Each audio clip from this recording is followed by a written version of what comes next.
Dentro de la formación del médico general existen temas o materias que a veces se consideran como básicas o elementales, no porque su estudio sea sencillo, sino porque son parte fundamental, parte básica para la formación posterior de un conocimiento más estructurado, organizado y complejo.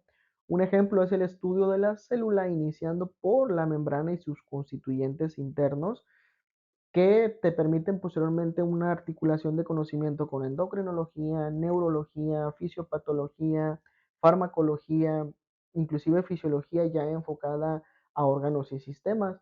Inclusive este tema de la célula, iniciando por el conocimiento de su membrana, también es un tema que con el cual cursamos de impacto en cuanto al conocimiento básico elemental de un nivel de preparatoria y un conocimiento más profundo, complejo, ya un nivel de licenciatura o un nivel de medicina o de cualquier otra carrera del área de la salud que estudia la célula de manera compleja, incluyendo todos sus procesos bioquímicos. El estudio de la célula se inicia normalmente con el conocimiento de la membrana, es decir, el desglose de los constituyentes morfológicos de la membrana y sus cualidades bioquímicas desde la región externa, que es el glucocali, sus constituyentes fosfolipídicos. A su vez, estos constituyentes fosfolipídicos segmentarlos en su estudio de su segmento polar, su segmento de glicerol, su segmento de ácido graso. Lo mismo con las proteínas, estudiarlas en un sentido de su clasificación, como lo puede ser las proteínas periféricas, que a su vez tienen subdivisiones, como lo pueden ser internas, como lo pueden ser externas, como lo pueden ser asociadas a lípidos o asociadas a otras proteínas integrales.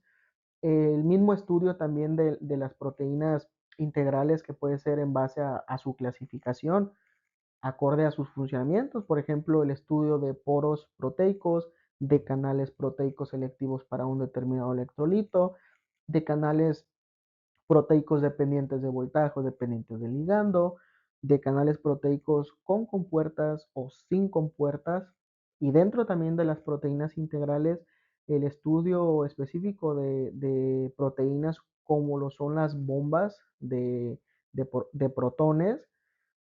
Esto en cuanto a las proteínas, también el estudio de la relación que existe en cuanto a la permeabilidad selectiva que tiene la membrana respecto a los tipos de transporte que utiliza la célula, que va desde un transporte simple, que tiende a ser pasivo, es decir, la grande clasificación de los transportes de membrana son tres principales grupos: pasivos, activos y de grandes masas.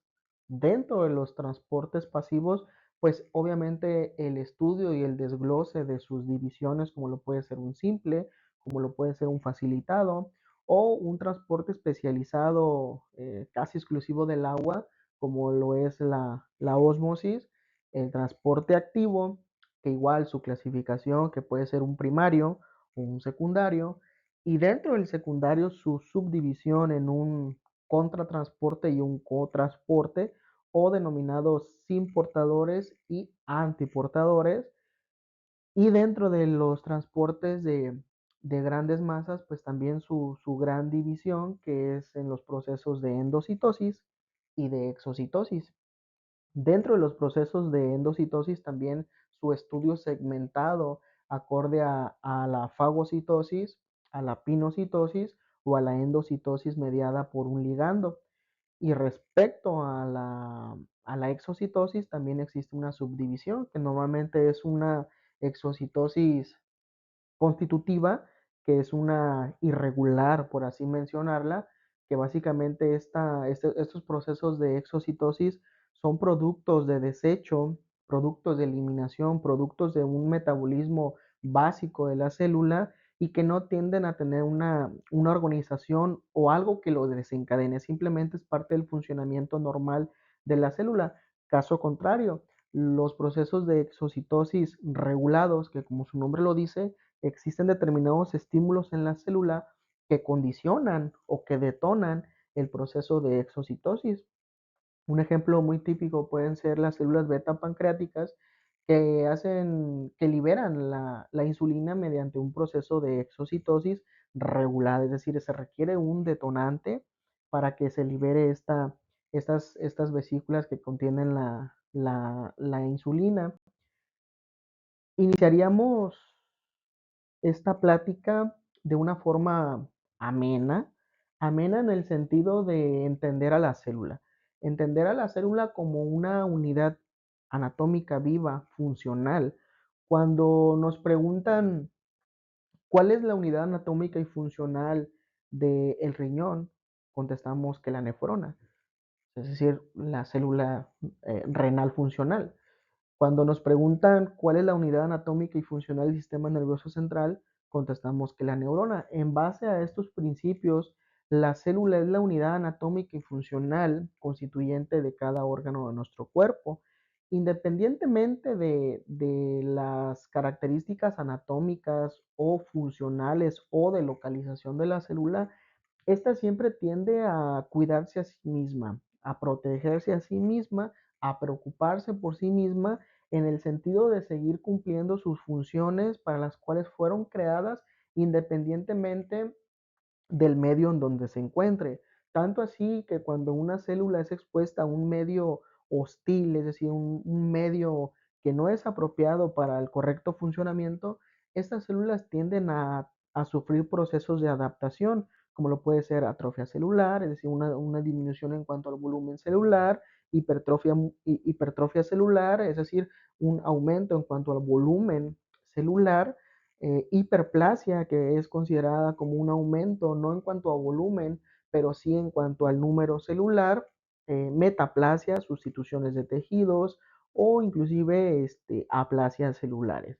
Independientemente de las variaciones que puedan llegar a tener las células, se dice que en términos generales siempre tienen tres principales constituyentes, que es la membrana, que es el citoplasma, en donde se encuentran incrustados los organelos celulares, y es el núcleo.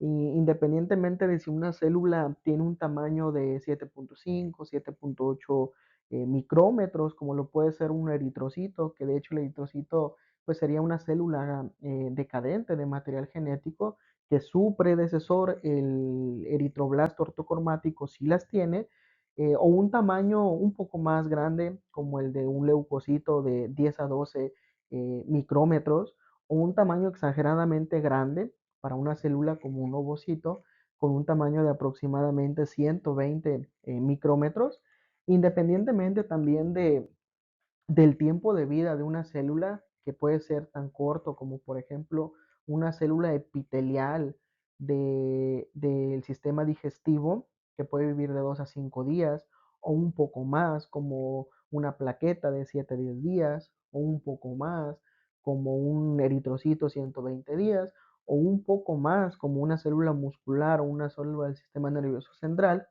que tienden a vivir años o toda la vida. Y inclusive es en estas células que llegan a vivir tanto tiempo en donde podemos ver más acentuados los procesos de cambio morfológico aplásico, perdón, atrófico o hipertrófico en relación a medios hostiles. En términos generales, tenemos que la membrana celular es una barrera natural semipermeable. Semipermeable, ¿por qué?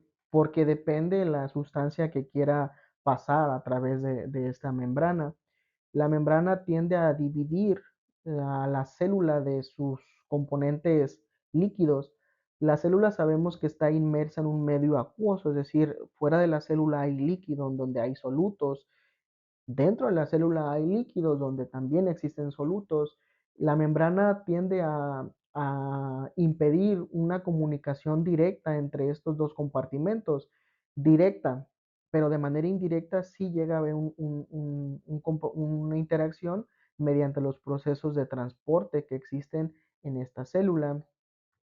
Dentro de los constituyentes de la membrana celular tenemos como los grandes constituyentes a las proteínas un 55%, a los fosfolípidos en un 25%, al colesterol en un 13% y a los carbohidratos en un 3%. Si preguntan cuál de estos elementos es más importante, todos. O sea, todos son importantes, simplemente es la importancia en qué la estás enfocando o la importancia enfocada en qué situación. Por ejemplo, si lo vemos desde un enfoque de transporte, pues obviamente las más importantes serían los fosfolípidos y las proteínas. Si los vemos desde un punto de vista quizás inmunológico, inmunitario, quizás los más importantes serían el glucocálisis y sus constituyentes de hidratos de carbono. Entonces, todos son relevantes. Aquí el detalle es en qué sentido estás estudiando estos constituyentes. Aquí tenemos una molécula de la bicapa fosfolipídica y empezaríamos a mencionar generalidades.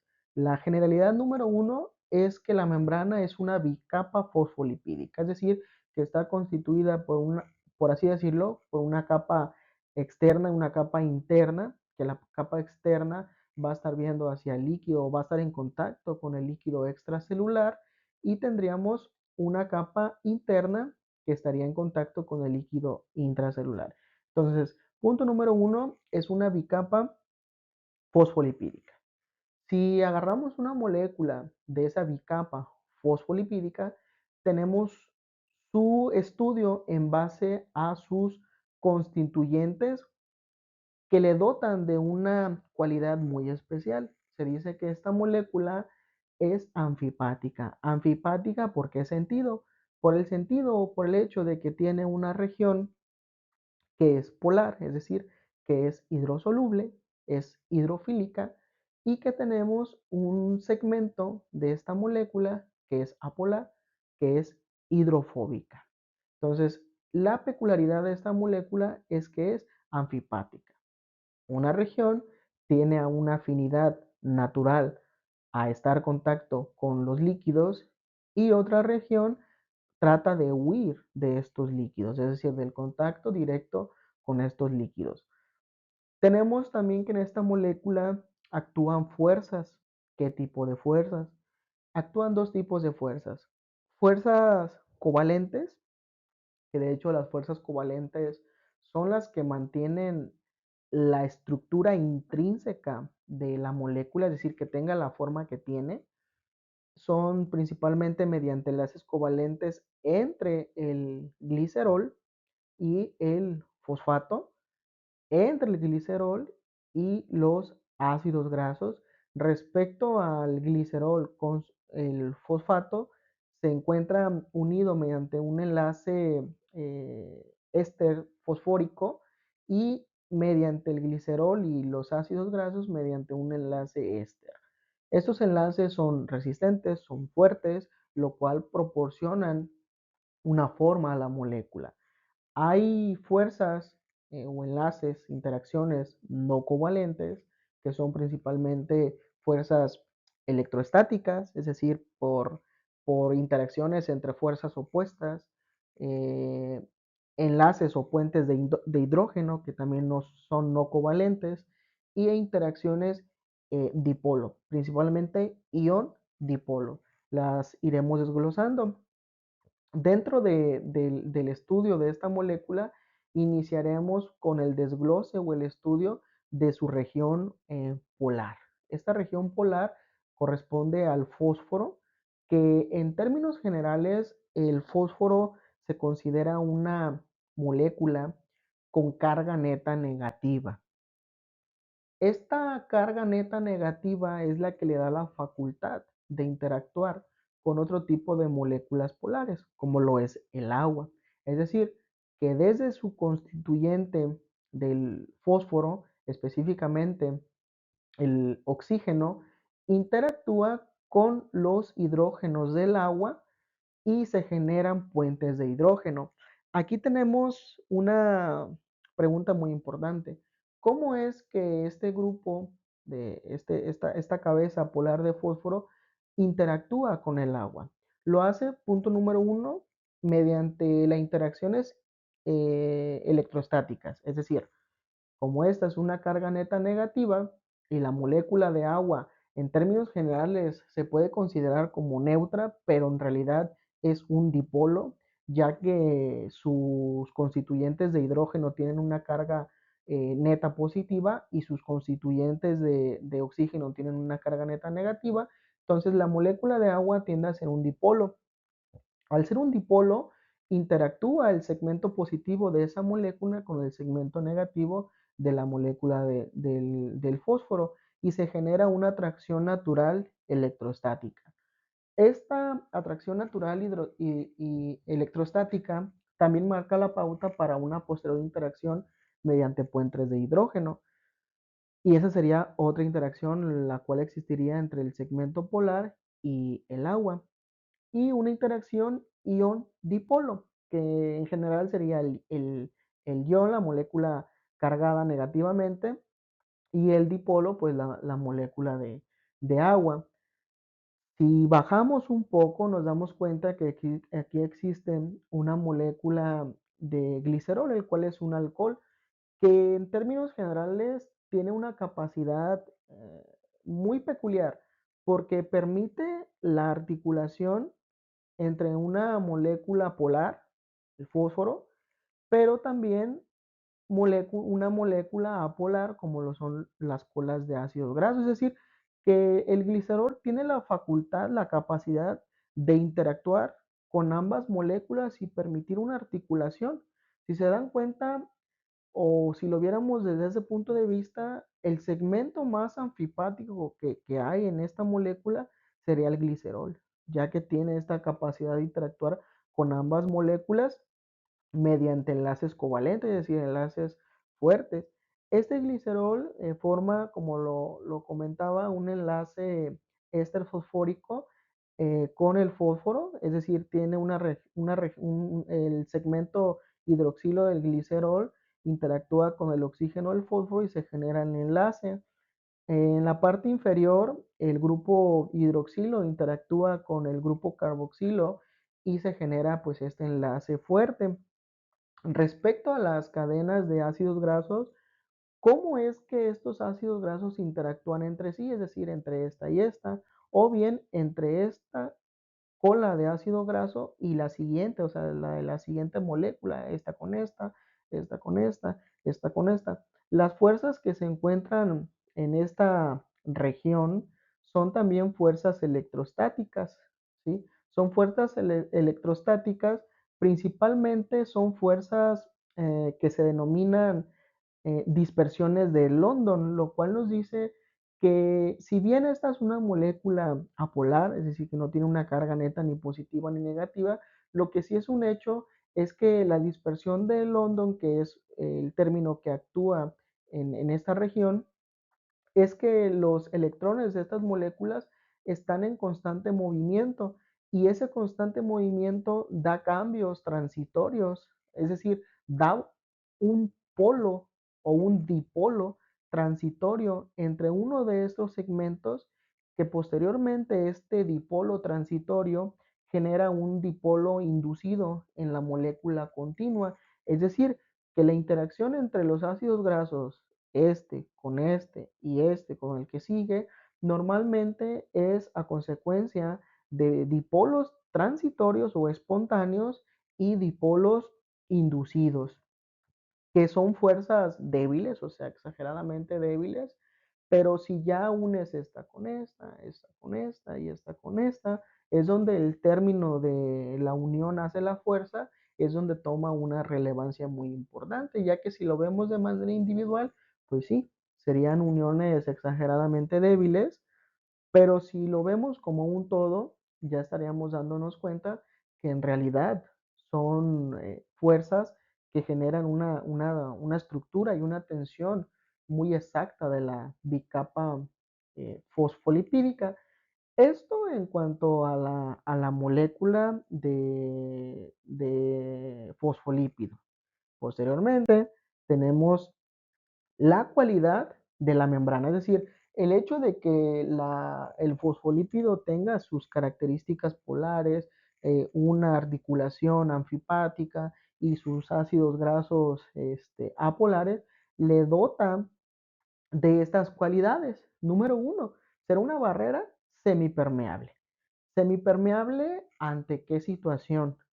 Ante la determinada sustancia que quiera pasar, es decir, si es una sustancia liposoluble, hidrosoluble, la carga que tenga esta sustancia, el tamaño que tenga esta sustancia, la concentración que tenga esta sustancia transmembranal, y eso es lo que dictaría el paso de la misma a través de la membrana.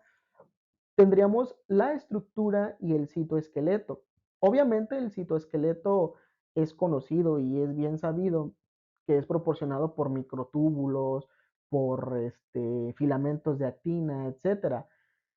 Pero la membrana celular consta de determinadas proteínas, tanto periféricas como integrales, inclusive, que proporcionan una estabilidad para estos microfilamentos o estos filamentos de actina para que se anclen de una manera correcta a la membrana celular y pues obviamente constituyan el citoesqueleto como tal. La otra cualidad es la señalización y el reconocimiento celular. La señalización y el reconocimiento celular van de la mano con el glucocáliz, es decir, en el sistema inmunológico inmunitario, una señalización, un reconocimiento y posteriormente inclusive la transmisión de información desde el exterior al interior normalmente es mediada por proteínas y por hidratos de carbono. Tenemos cualidades adicionales, o sea, propias de la membrana. Una de ellas es que permiten un equilibrio hidroelectrolítico. ¿En qué sentido lo podemos mencionar? En el sentido de que existen concentraciones distintas de líquidos, tanto dentro como fuera de la célula, y esto es a consecuencia de las características químicas de la membrana celular. Una persona que pesa 75 kilos y que tiene aproximadamente 72 litros de agua corporal total, tiene dentro de sus células dos terceras partes, es decir, 28 litros de esos 42 se encuentran dentro de la célula. Y es aquí donde te das cuenta cómo es que la célula mantiene un equilibrio hidroelectrolítico casi constante. El resto, es decir, un tercio restante de esa agua corporal total, pues se encuentra fuera de la célula y ya se encuentra pues subdividida, ya sea intravascular, aproximadamente 3.5 litros, e intersticial, aproximadamente 10.5 litros. Otra cualidad es la traducción de energía. Esto es principalmente enfocado a la membrana mitocondrial y la cadena de electrones, pero también es relevante el tenerlo presente como conocimiento general. Aquí estaríamos desglosando el estudio de los componentes proteicos, que en general son dos componentes proteicos, aquellas que son proteínas periféricas y aquellas que son proteínas integrales. Respecto a las proteínas periféricas, tenemos unas subdivisiones como lo puede ser en base a su localización, que pueden ser extracelulares por fuera de la célula, intracelulares por dentro de la célula, y que normalmente la localización de estas células también dicta un poco en cuanto a las funciones que realizan. Normalmente las proteínas que se encuentran periféricas, externas, tienden a formar parte del glucocáliz y tienden a ser funcionales respecto al sistema inmunológico, el sistema inmunitario para el reconocimiento y la señalización. Las que se encuentran internas normalmente tienden a tener una actividad de activación de segundos mensajeros o bien tienden a tener actividades enzimáticas.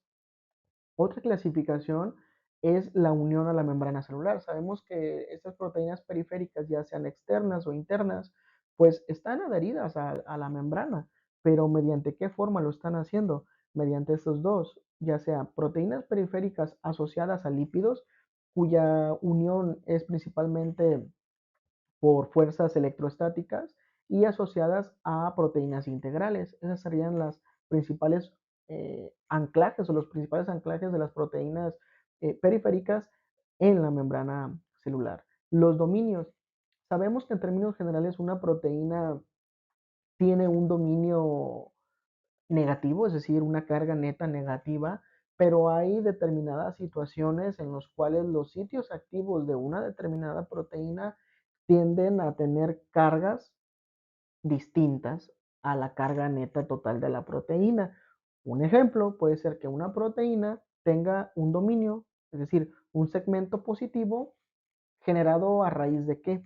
Generado a raíz de secuencias de aminoácidos que le dotan de forma natural de una carga positiva. Tenemos el ejemplo de la secuencia de aminoácidos de arginina y lisina, que en una determinada proteína estarían condicionando un sitio activo con carga parcialmente positiva, que obviamente generaría una atracción por moléculas de carga negativa, ¿sí? O sea, por las diferencias de carga.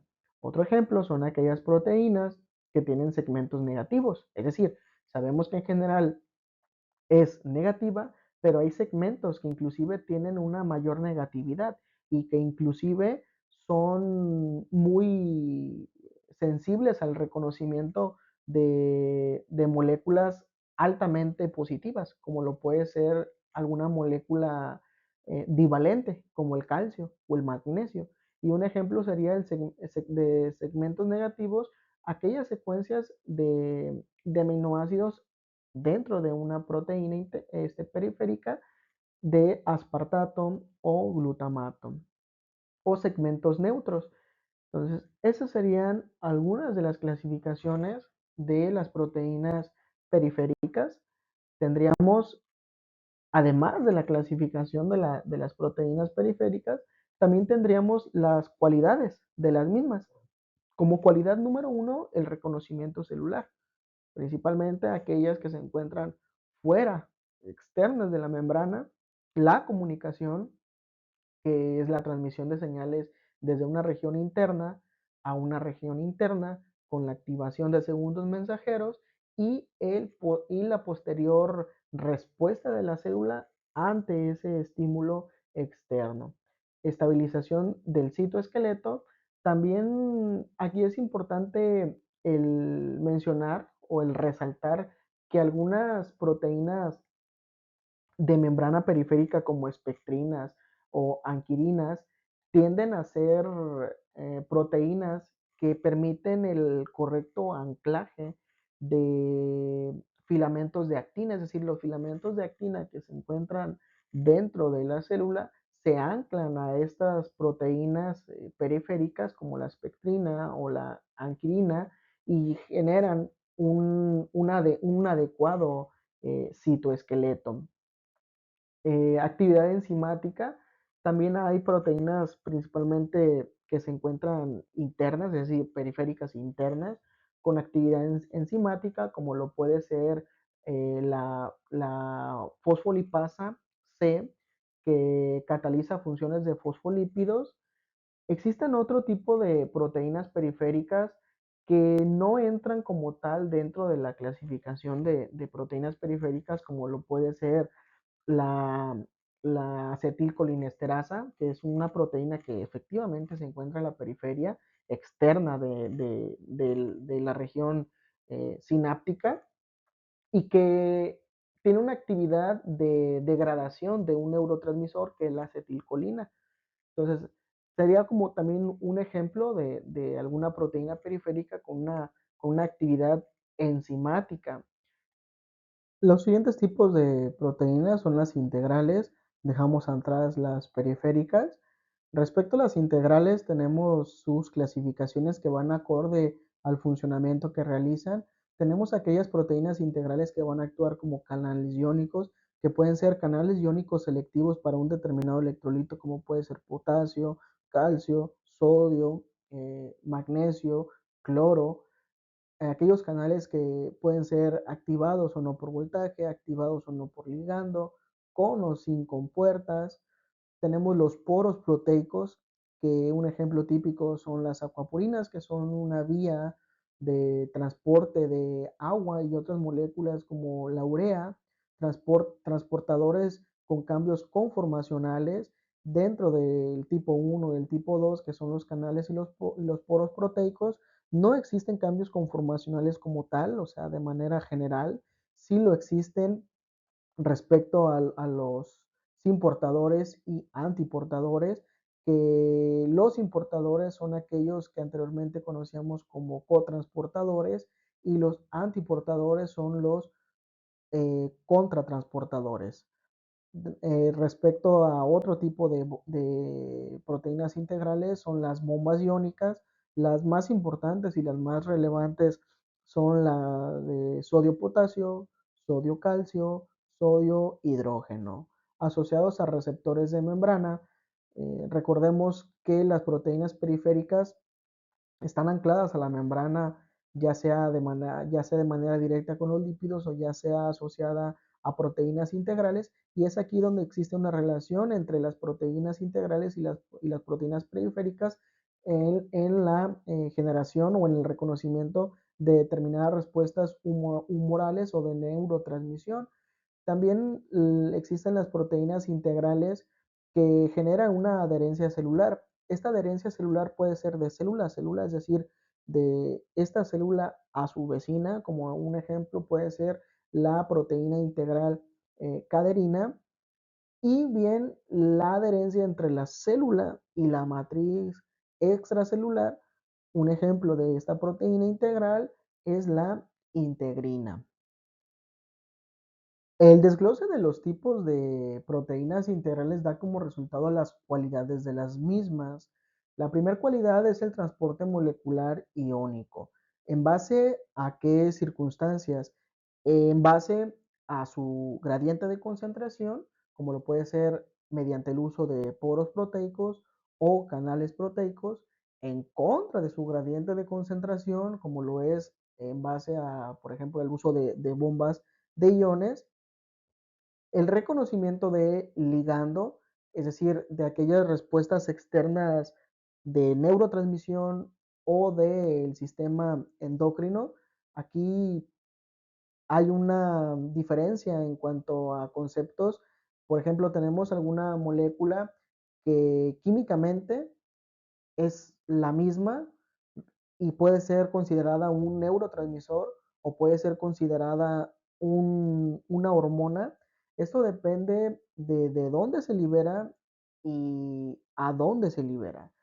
Podemos mencionar el ejemplo de la adrenalina. Cuando esta es liberada, producida y liberada hacia el torrente sanguíneo por la médula suprarrenal, estamos hablando de una hormona.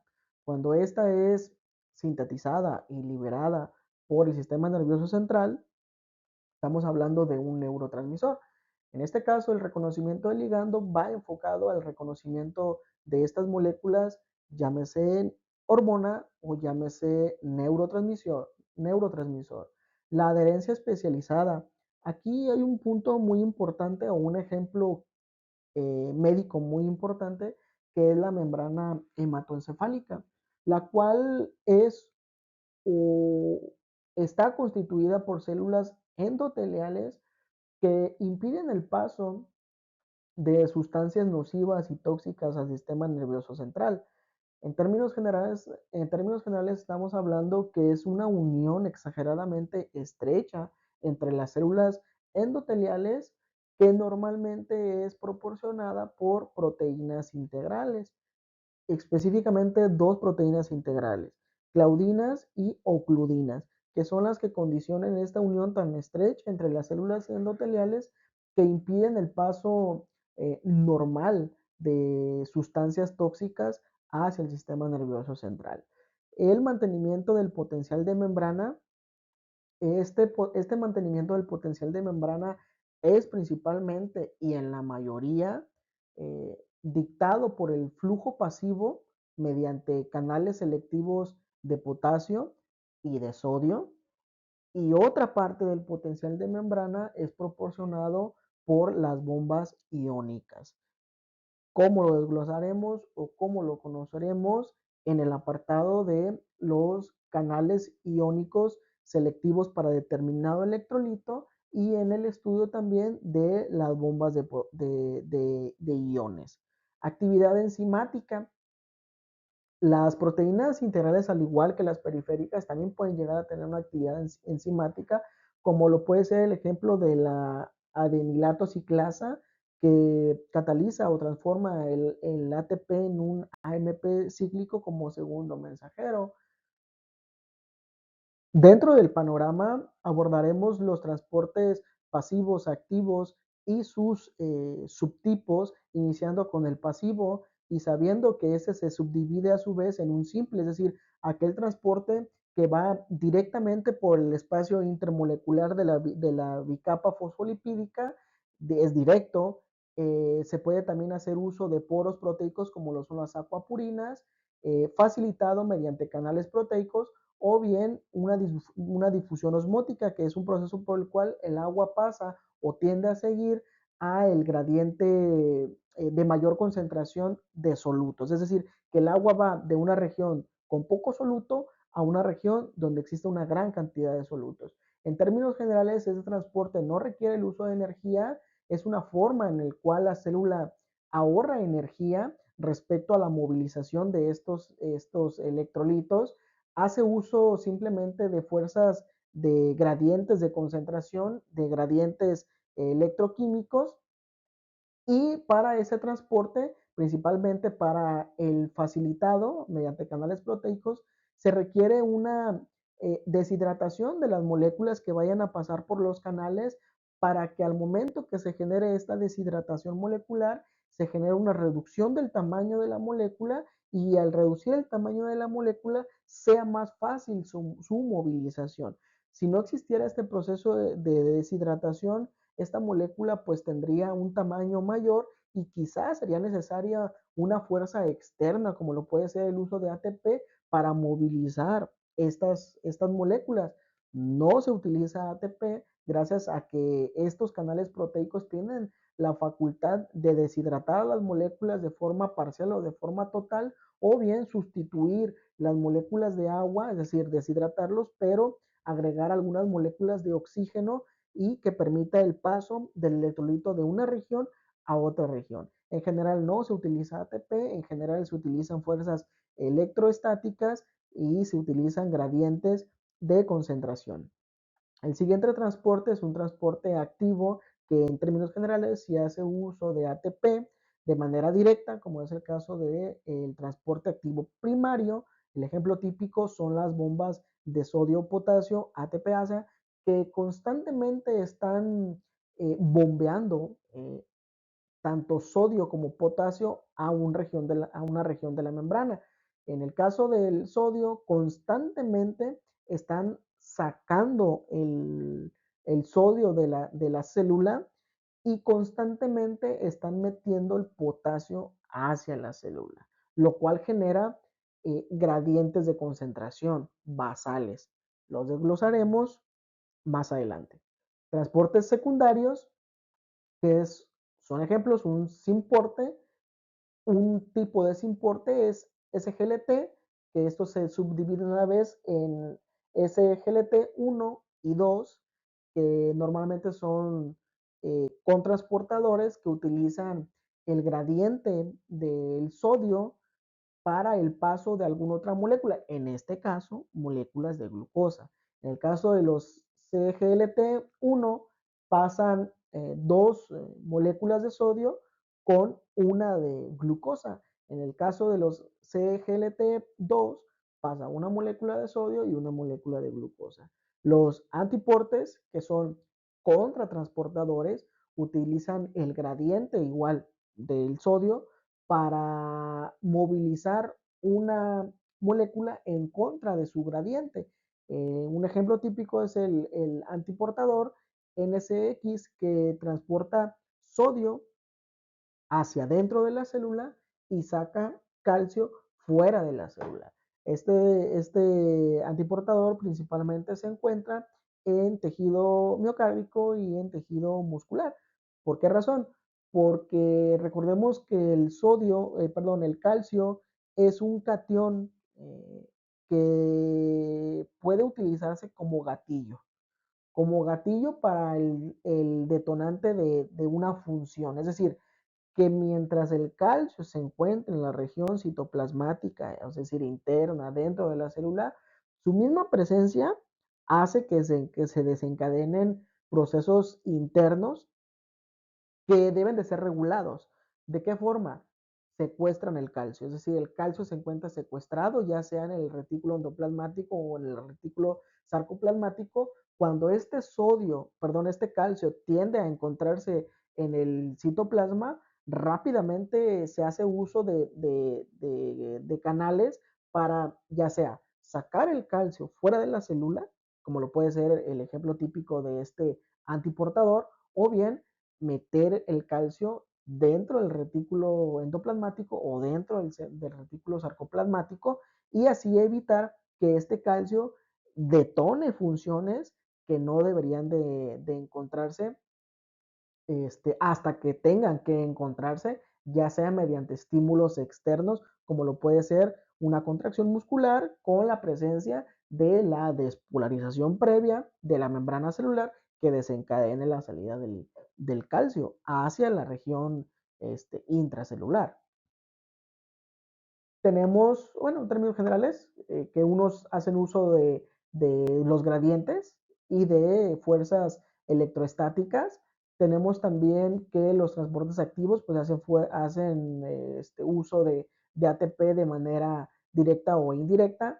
Y tenemos el transporte de grandes masas que se divide en endocitosis y tenemos su subdivisión que es una fagocitosis, la cual la fagocitosis es una facultad que tienen las células, determinadas células, como lo pueden ser macrófagos, neutrófilos, células dendríticas. De estas tres, hay diferentes grados de nivel de fagocitosis, por así decirlo. Se dice que el macrófago es una de las células que tiene mayor capacidad fagocítica, o sea, en razón, por ejemplo, a un neutrófilo o en razón a una célula dendrítica, y que esta función de endocitosis normalmente es enfocada para el atrapamiento de moléculas de gran tamaño. El siguiente es la pinocitosis, que es un proceso de endocitosis que es enfocado a la captación de moléculas de menor tamaño. Alguna literatura la menciona como los procesos fisiológicos por los cuales las células beben agua, por así decirlo, y es enfocada principalmente a tejidos endoteliales, es decir, las células endoteliales tienden a hacer uso de la pinocitosis para tomar agua del medio intersticial y no solamente agua, sino también lo que se encuentre dentro de este líquido, o sea, los solutos que se encuentren dentro. Endocitosis mediada por receptores, lo cual es una endocitosis muy específica, muy controlada, que es determinada o es detonada por la presencia de un ligando.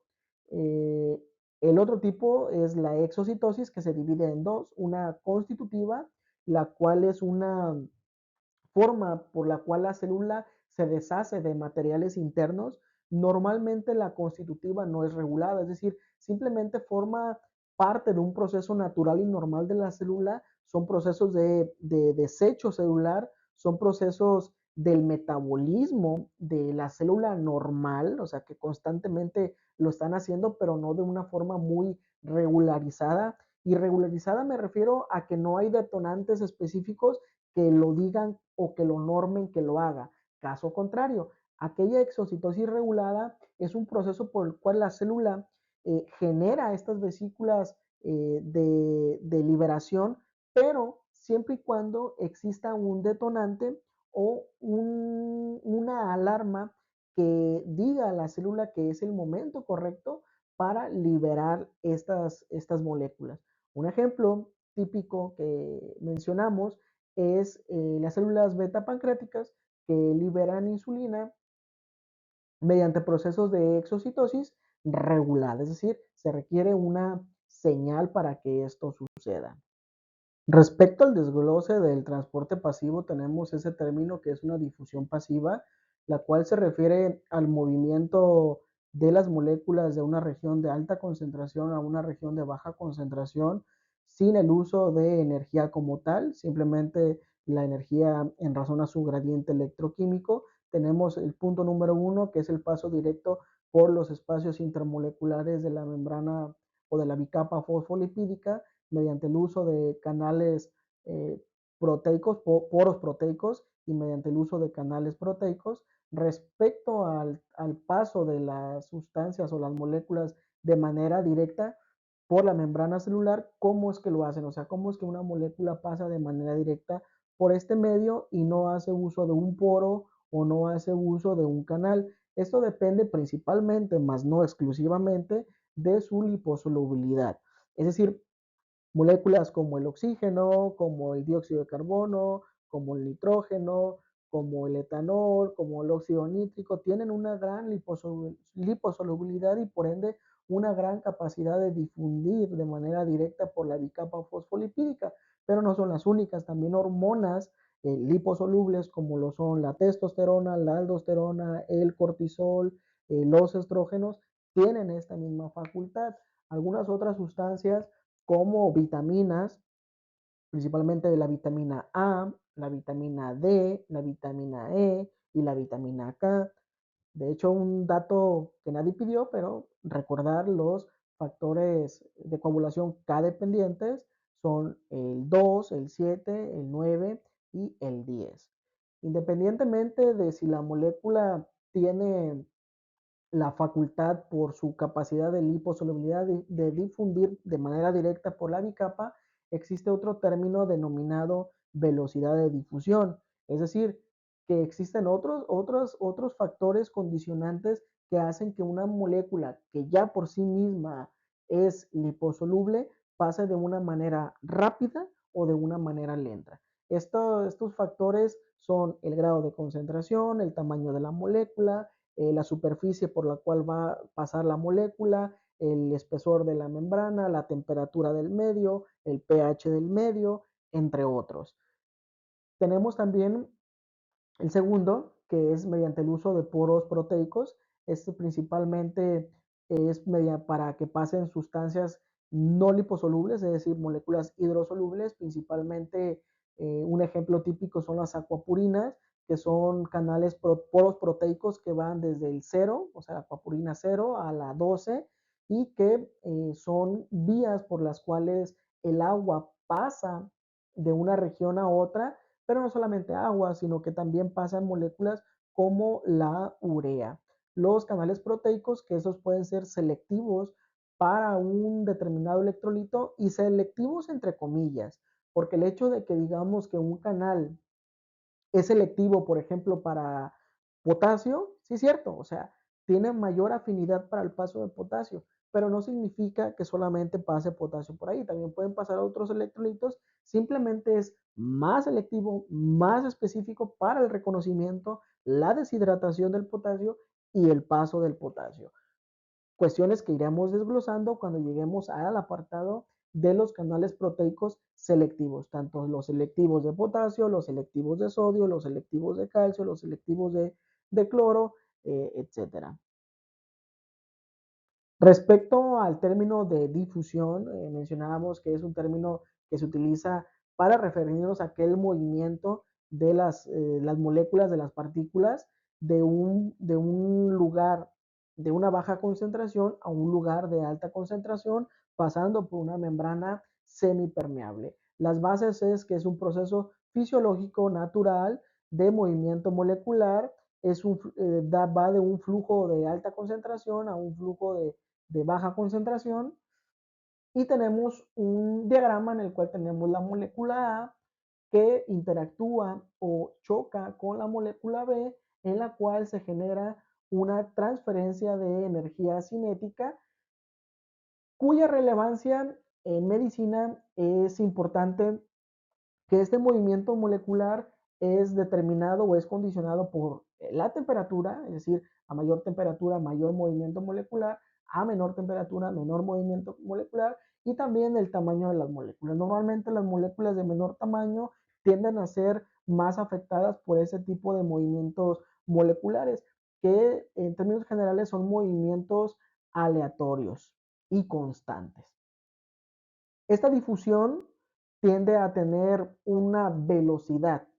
O sea, independientemente de si la molécula es hidrosoluble o liposoluble, que ya por sí misma esa cualidad le permite pasar de manera directa por la membrana o hacer uso de un poro o de un canal, independientemente de ello, existen otros criterios que te dan la velocidad por la cual esta sustancia que va a pasar, ya sea de manera directa por la membrana o van a pasar por un poro o van a pasar por un canal, se ocupan. Número uno, la concentración de la molécula. A mayor concentración, mayor velocidad de difusión, la permeabilidad de la molécula, es decir, su capacidad que tenga respecto a su liposolubilidad o a su hidrosolubilidad, el tamaño de la molécula. No es lo mismo el tratar de movilizar una molécula hidratada, como por ejemplo un calcio hidratado, a un calcio deshidratado o un potasio.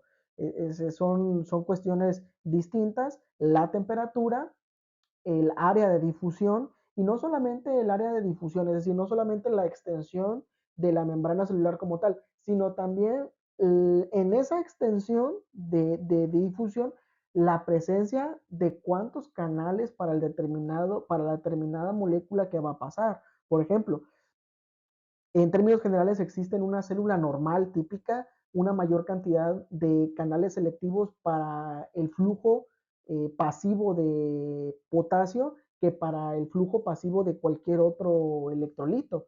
Entonces, también la difusión en cuanto a la extensión, pero también a la presencia de cuántos canales existen para la movilización del determinado electrolito. Y bueno, el grosor de la membrana.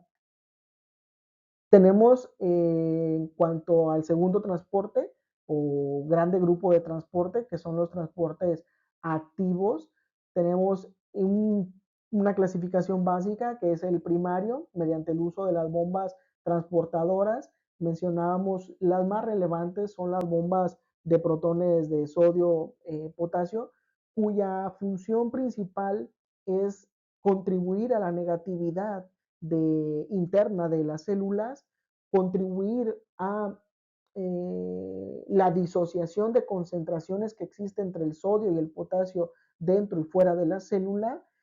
Otros transportadores son el sodio calcio, cuya importancia radica en tejido muscular, en tejido cardíaco, en donde se requiere una dispersión rápida del calcio cuando se encuentra dentro del citoplasma, ya que la presencia del calcio dentro del citoplasma es como un gatillo que desencadena procesos fisiológicos espontáneos en la célula, puede ser contracción, puede ser liberación de algún neurotransmisor. Entonces, cuando el calcio se encuentra en el citoplasma, se hace uso de bombas o de canales para movilizar de forma rápida ese calcio, ya sea meterlo dentro del retículo endoplasmático, dentro del retículo sarcoplasmático, o bien sacarlo fuera de la célula mediante el uso de bombas que generan el cambio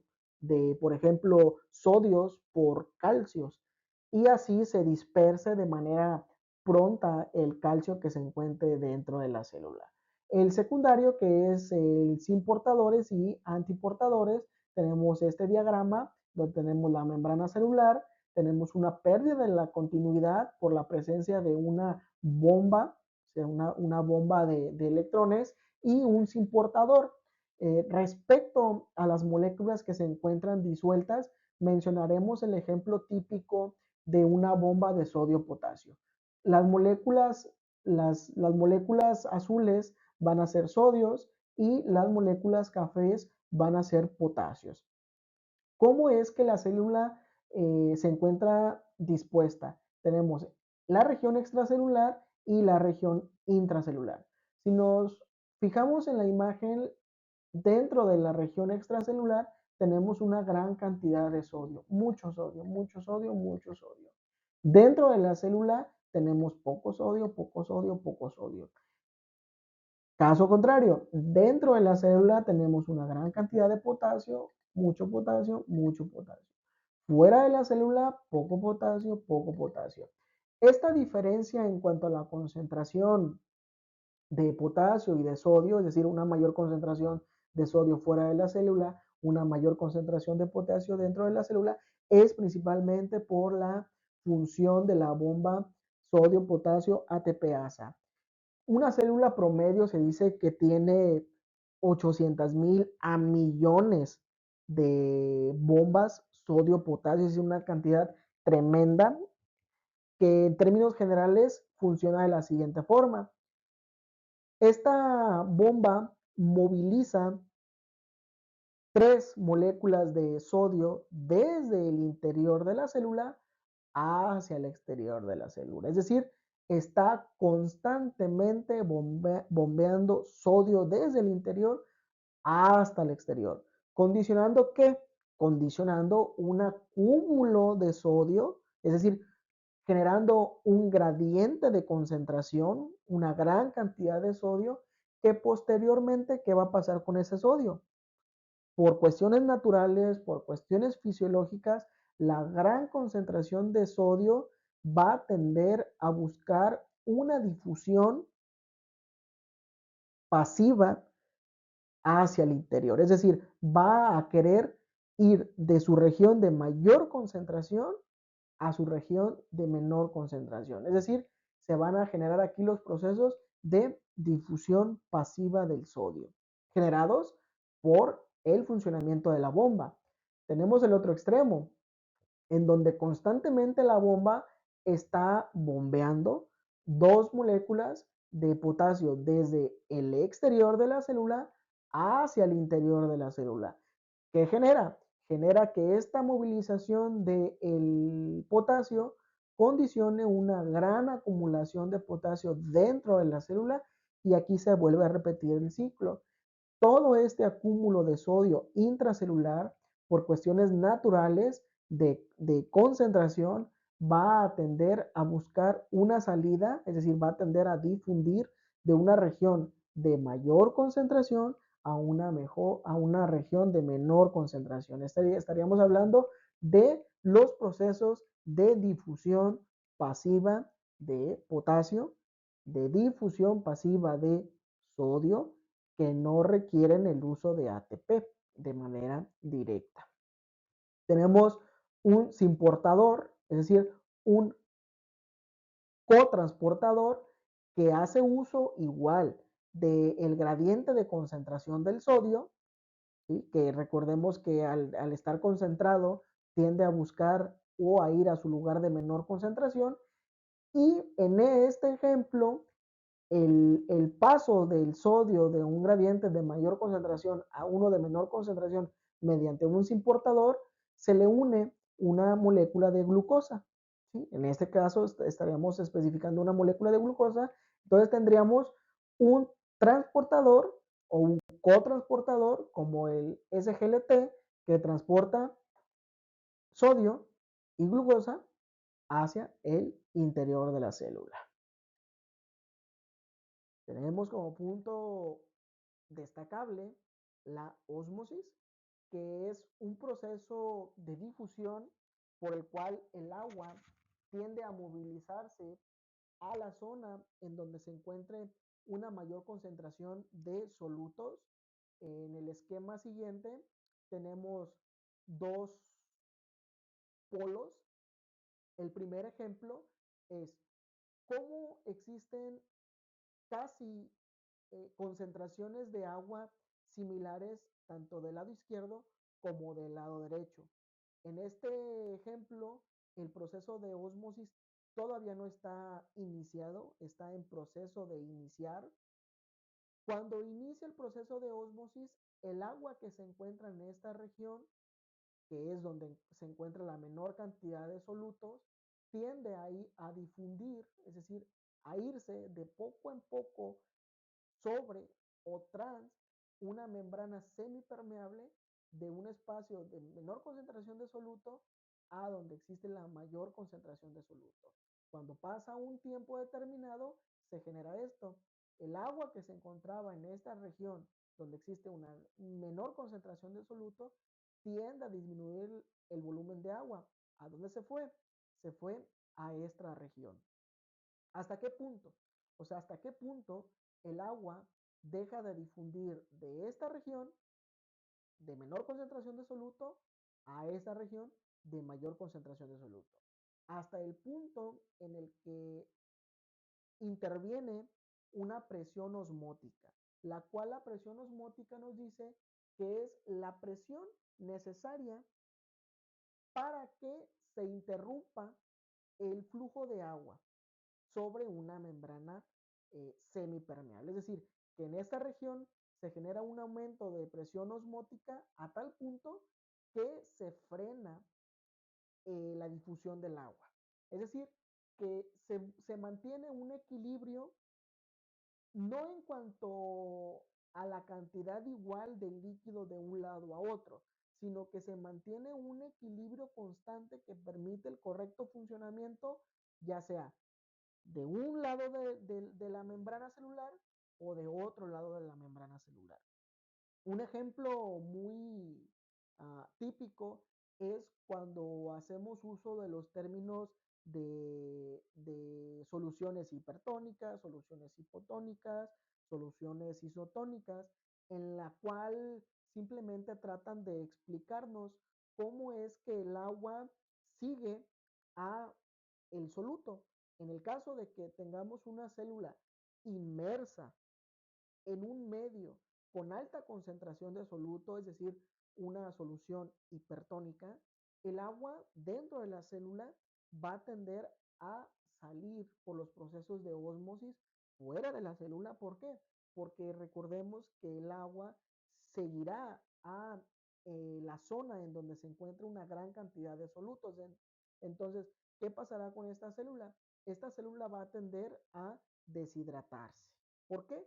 Por la fuga del líquido hacia la región extracelular. Caso contrario, si tenemos una solución, o la mejor dicho, si tenemos la célula inmersa en una solución hipotónica, es decir, en donde la mayor concentración de solutos se encuentre dentro de la célula, va a pasar un efecto contrario. El líquido que se encuentre fuera de la célula va a tender a difundir hacia adentro de la célula. ¿Por qué motivo? Porque el agua va a estar siempre siguiendo a la mayor concentración de solutos. Esto es la presión osmótica, que tiene una relación con la presión oncótica.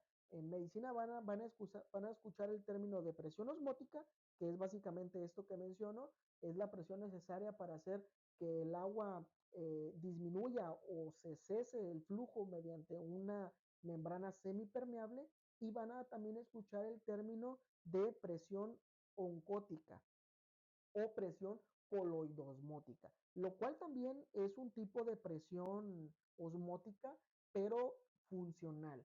Funcional en el sentido de que esta presión oncótica es proporcionada por las proteínas que se encuentran dentro de los vasos sanguíneos, es decir, intravasculares, principalmente albúmina, fibrinógeno y globulinas.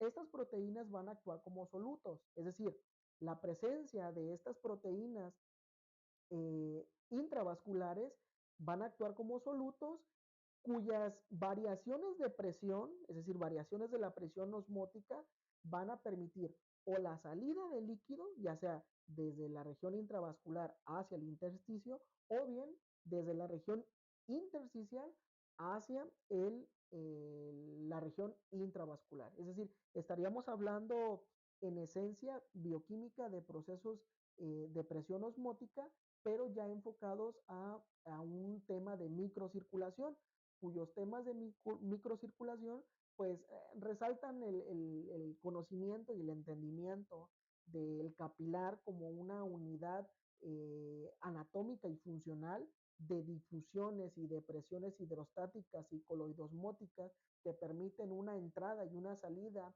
de líquidos y de sustancias desde la región intravascular hacia la intersticial. Este conocimiento de la microcirculación radica en el conocimiento de la anatomía del capilar, es decir, la porción arterial que es la metarteriola y la porción venosa, el conocimiento de las presiones hidrostáticas, el conocimiento de las presiones coloidosmóticas. En términos generales, la osmosis es eso, el paso o el flujo del agua buscando siempre o siguiendo siempre a la mayor concentración de solutos en una membrana permeable. Respecto a la difusión simple, tenemos ya la directa especificada, la facilitada. Tenemos el término de velocidad de difusión, o sea, independientemente a si es directa, si es facilitada, independientemente de si las moléculas son liposolubles o hidrosolubles, en este caso estaríamos mencionando un ejemplo de moléculas con una alta liposolubilidad.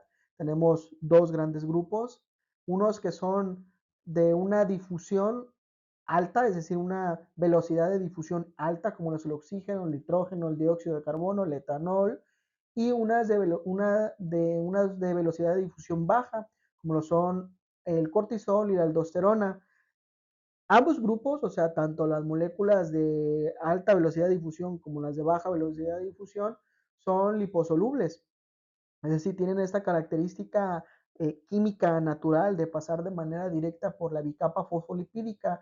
En términos académicos o de estudio, estas diferencias en cuanto a la velocidad de difusión son determinadas por varios factores. Uno de ellos es el tamaño de las moléculas. Por ejemplo, no es lo mismo el tamaño de estas moléculas, que de hecho están organizadas respecto a la de menor tamaño a la de mayor tamaño, como lo puede ser un tamaño de 0.3 nanómetros a 0.44 nanómetros entre el oxígeno y el etanol, o bien un tamaño de un nanómetro como la del cortisol y la aldosterona. Además de que es obvio que hay diferencias en cuanto a las concentraciones de ambas moléculas.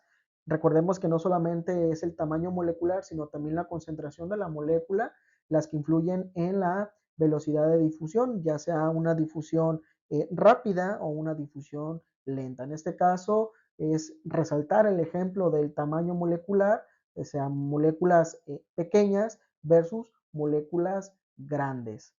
Que es, bueno, esto también depende también de la extensión de la difusión de la membrana y el diámetro de la membrana por las cuales va a transfundir la molécula. Otra vía utilizada es a través de los poros proteicos, que en términos generales se hace uso de ellos cuando las moléculas son insolubles en lípidos, como lo es el agua. La característica general de estos canales es que siempre están abiertos, es decir, que no tienen una regularización en cuanto a las compuertas, la presencia o ausencia de compuertas. Aquí siempre hay una ausencia de compuertas, es decir, siempre están permeables para el paso de la molécula que tenga la característica para pasar por este canal.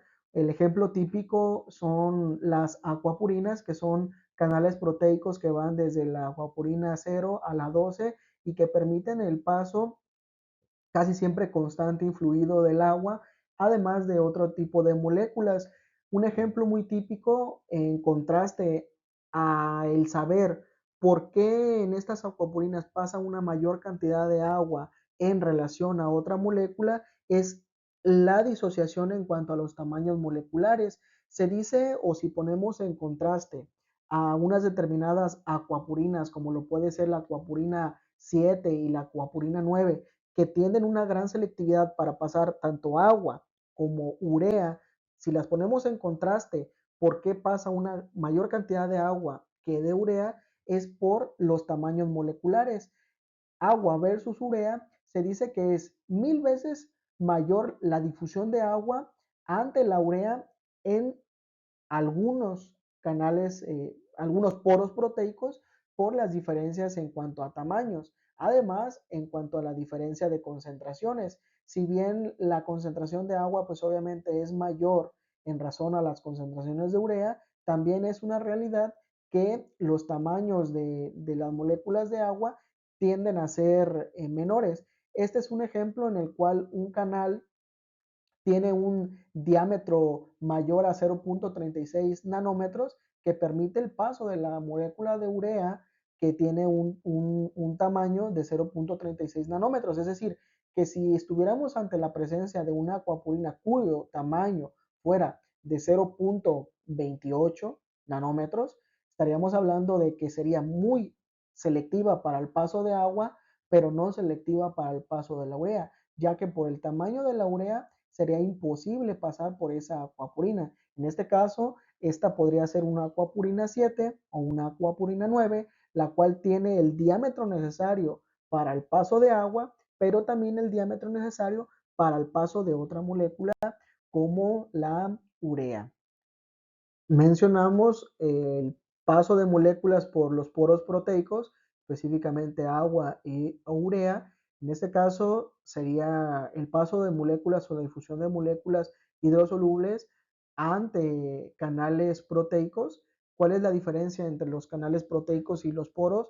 La presencia de compuertas o de selectividad a determinados electrolitos. En el caso de los poros son siempre abiertos, en el caso de los canales pueden ser sin compuertas o pueden ser con compuertas. Respecto a los que son sin compuertas, pueden ser altamente selectivos para sodio, altamente selectivos para potasio o altamente selectivos para calcio. Respecto a los canales proteicos con compuerta son dos tipos, son los dependientes de voltaje, cuya presencia de variación en cuanto a la carga eléctrica de la membrana dará como resultado la apertura y cierre de determinados canales iónicos. Lo mismo con la activación por ligando. La ausencia de un ligando mantendrá al canal proteico cerrado, es decir, con la compuerta cerrada, mientras que se hace presencia o hace presencia el ligando, esta proteína sufrirá un cambio conformacional que permitirá la apertura de la compuerta para el entre de determinados electrolitos para determinados electrolitos. Respecto a la difusión a través de los poros, iremos desglosándolos de uno por uno. En este momento hablaremos de los canales que son sin puertas, es decir, aquellos canales que son selectivos para el paso en su mayoría de sodio o selectivo a sodio, selectivo a potasio, selectivo a calcio y que no tienen una puerta como tal. Dentro de las condiciones generales que se requieren para el paso o la movilización de un electrolito a favor de su gradiente de concentración, es decir, de un gradiente de donde tenga una mayor concentración a donde tenga una menor concentración, se requieren estos factores. Número uno, un diámetro del canal. Es decir, que si un canal tiene un diámetro menor en comparación al diámetro de la molécula que quiere pasar por el canal, será imposible que esta molécula tienda a pasar por ese canal. Aquí tenemos un ejemplo. Si esta molécula, llamémosle cloro, por ejemplo, quiere pasar por este canal, sería imposible, ya que el tamaño de esta molécula impide su paso por esta región. Otro extremo puede ser una molécula que sea exageradamente pequeña, o sea, que sea muy pequeña. Uno podría pensar, bueno, puede pasar directamente por el canal, sí, pero si ese canal requiere o tiene la facultad para deshidratar las moléculas que van a estar pasando o que se van a estar movilizando, esa molécula, al ser tan pequeña, puede que no exista una interacción con su filtro de inicio y que por ende no logre ser selectiva por parte de ese canal. Entonces tendremos dos extremos, una molécula que sea exageradamente grande para el diámetro del canal o una molécula que sea exageradamente pequeña para el diámetro o la interacción con el sitio activo del inicio de este canal. Otro punto es el sitio activo, es decir, aquel sitio que normalmente se encuentra al inicio del canal proteico, que es un sitio activo. Este sitio activo normalmente está regido por una carga eléctrica, que esta carga eléctrica es proporcionada por una determinada secuencia de aminoácidos. Es decir, normalmente sabemos que la proteína en su estado general tiene una carga neta negativa, pero existen algunos sitios activos, algunos sitios cuya secuencia de aminoácidos puede dotar a la proteína específicamente en un punto de una carga positiva o de una carga negativa, o sea, mayormente negativa, o de una carga neutra. Respecto a aquella secuencia de aminoácidos que proporcionen en su sitio de inicio una carga positiva, va a ser una proteína que va a tener una alta afinidad por captar aniones, es decir, electrolitos con carga neta negativa. Caso contrario, si tiene esa secuencia de aminoácidos un predominio en cuanto a una carga negativa, pues va a ser un sitio con una afinidad natural por cationes, es decir, electrolitos con una carga positiva. La otra capacidad que debe de tener el canal para que se puedan movilizar las moléculas de un extremo a otro es la capacidad de deshidratación por parte de la proteína.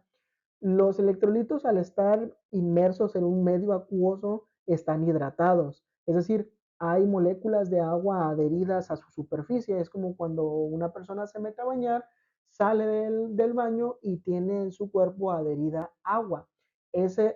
Así podemos asemejar al electrolito hidratado al estar en un medio acuoso. ¿De qué depende el grado de hidratación del electrolito? Número uno, de su tamaño. A mayor tamaño del electrolito, mayor grado de hidratación. Número dos, a su carga.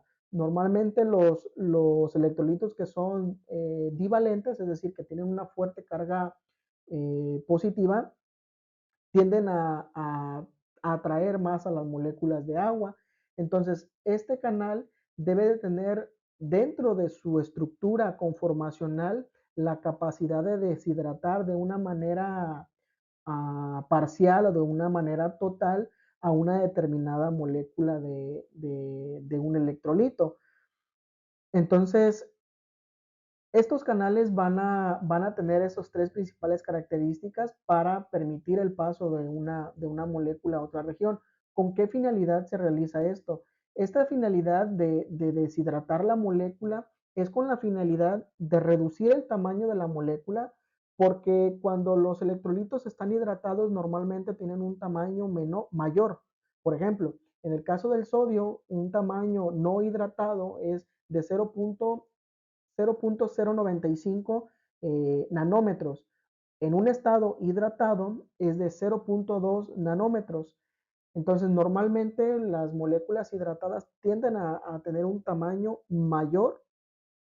Entonces se requiere una deshidratación con la finalidad de reducir el tamaño, y al reducir el tamaño permitir una fácil o una pronta o una rápida movilización de un extremo a otro, con la finalidad de evitar que la membrana celular tenga que hacer uso de otras fuerzas, como fuerzas dependientes de ATP, para movilizar esos electrolitos. De esta forma, o sea, haciendo esta forma, generando una difusión pasiva de electrolitos, se ahorra energía. Se ahorra energía, pero se requieren determinadas circunstancias o condiciones para que un electrolito pueda movilizarse de un lado a otro y para que un determinado canal sea selectivo a un electrolito u a otro. Iniciando el desglose, el primer canal que analizaremos será el canal selectivo para la difusión pasiva de potasio, entendiendo o comprendiendo primeramente por qué existen las concentraciones mayormente de potasio dentro de la célula. Esto es en razón a la bomba sodio-potasio, que constantemente está bombeando dos átomos de potasio dentro de la célula. La cantidad de bombas es exagerada en una célula normal, de tal forma que esa cantidad exagerada de bombas generan como resultado neto un acúmulo de potasio dentro de la célula. Esto genera un gradiente natural de concentración que genera que el potasio quiera de manera fluida salir, es decir, ir de un lugar de mayor concentración a un lugar de menor concentración, es decir, desde su acúmulo en los líquidos intracelulares, ir hacia una región extracelular de poca concentración.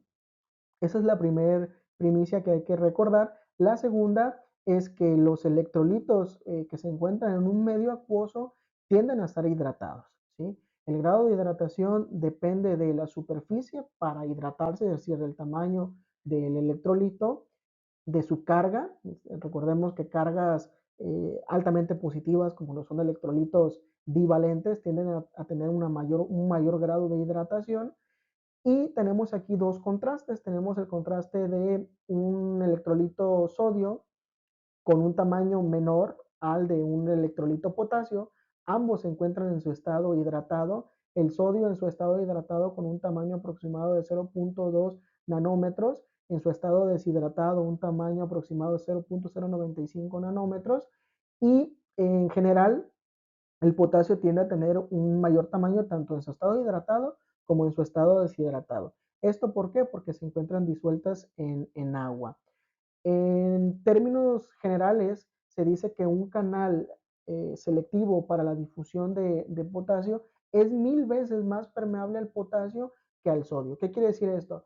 Que este canal, aunque en literatura se dice que es selectivo para el paso de potasio, no es exclusivo, es decir, no al 100% pasa solamente potasio, también pasan otro tipo de electrolitos. Simplemente hay una mayor afinidad para que pase el electrolito potasio. ¿Por qué razón? O sea, ¿por qué razón es 1000 veces más permeable? Número uno, van a ser por las cuestiones intrínsecas del canal. En cuanto al diámetro, uno podría decir, bueno, el canal realmente tiene un diámetro adecuado para que inclusive pase el sodio. Si se fijan, el sodio podría pasar de una manera directa, pero existe algo muy peculiar en ese canal. Al inicio de su canal existe un filtro de óxido carbonílico, de óxido carbonilo, que es indispensable este filtro para que se una o para que reconozca, mejor dicho, a el potasio, es decir, que el potasio interactúe con este filtro y se genere una deshidratación del potasio y además una sustitución, es decir, una sustitución de las moléculas de agua por átomos de oxígeno, y ya posteriormente, al generarse una reducción en cuanto al tamaño del potasio, pues esto facilita la movilidad del mismo, es decir, que pase desde una región intracelular a una región extracelular sin el uso de energía. Si esta molécula no, si este canal, mejor dicho, no tuviera la capacidad de deshidratar a el potasio, estaríamos ante un problema, ya que el hecho de no deshidratarlo, estaríamos forzando al canal a que de alguna forma ejerciera una fuerza mayor para pasar esa molécula de gran tamaño hacia el otro extremo. Cuando la deshidrata, disminuye su tamaño y esto facilita mucho la movilidad de la misma.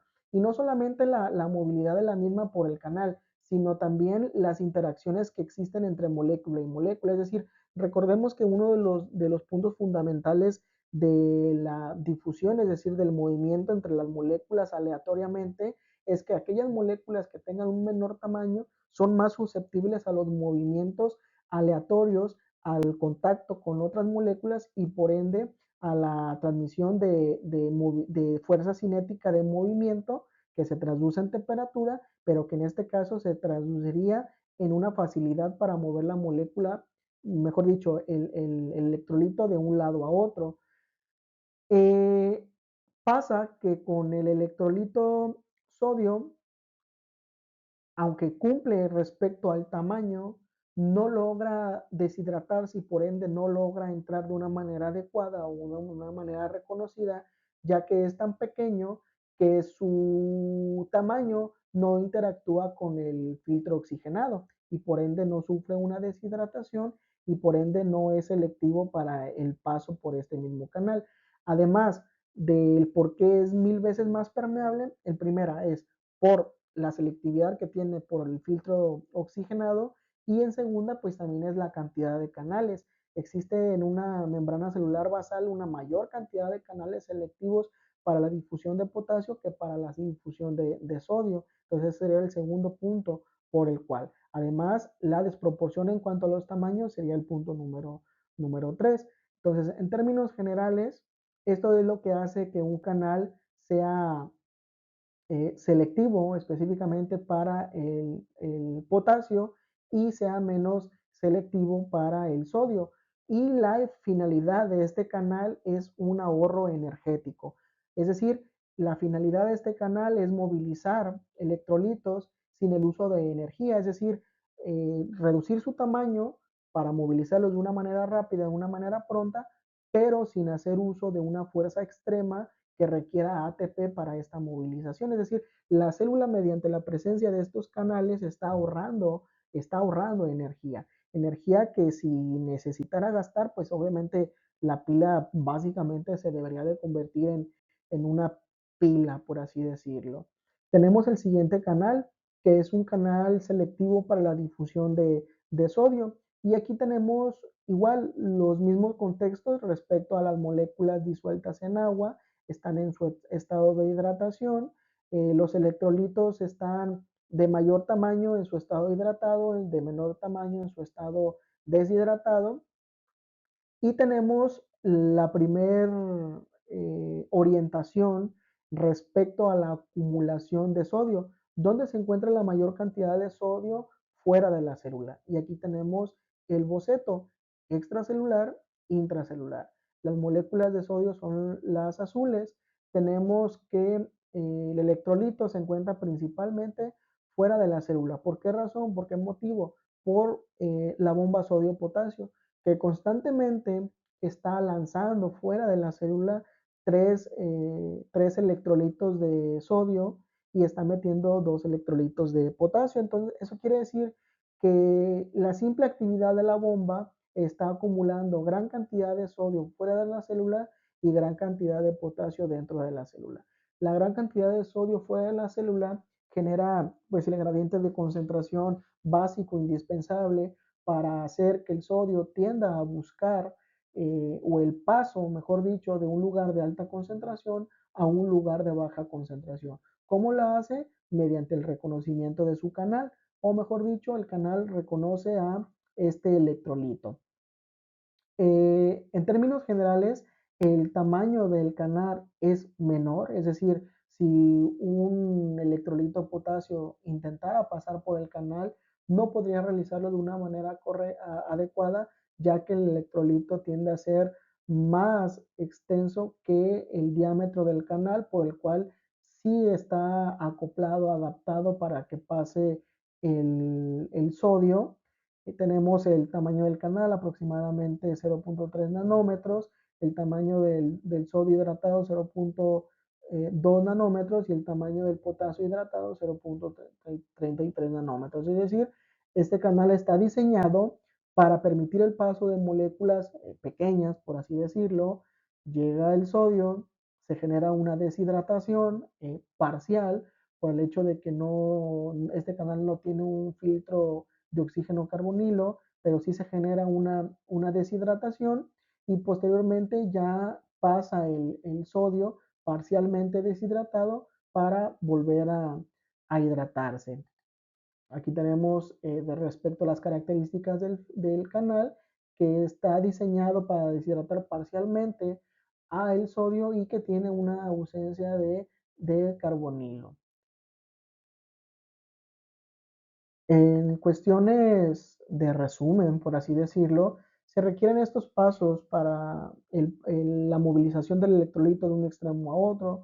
Punto número uno, el reconocimiento por su canal, que este reconocimiento puede ser en base a las cargas, al tamaño del electrolito. Número, los canales para el electrolito. Mencionábamos el ejemplo de que en términos generales existe una mayor cantidad de canales de potasio y que inclusive esta gran cantidad de canales de potasio que estén constantemente permitiendo la difusión del potasio, es responsable de una negatividad intracelular. O sea, dentro de los factores que condicionan la negatividad intracelular están la difusión pasiva del potasio, la difusión pasiva del sodio y la actividad de la bomba de sodio-potasio. El punto número 3 es la capacidad del canal para deshidratar al electrolito.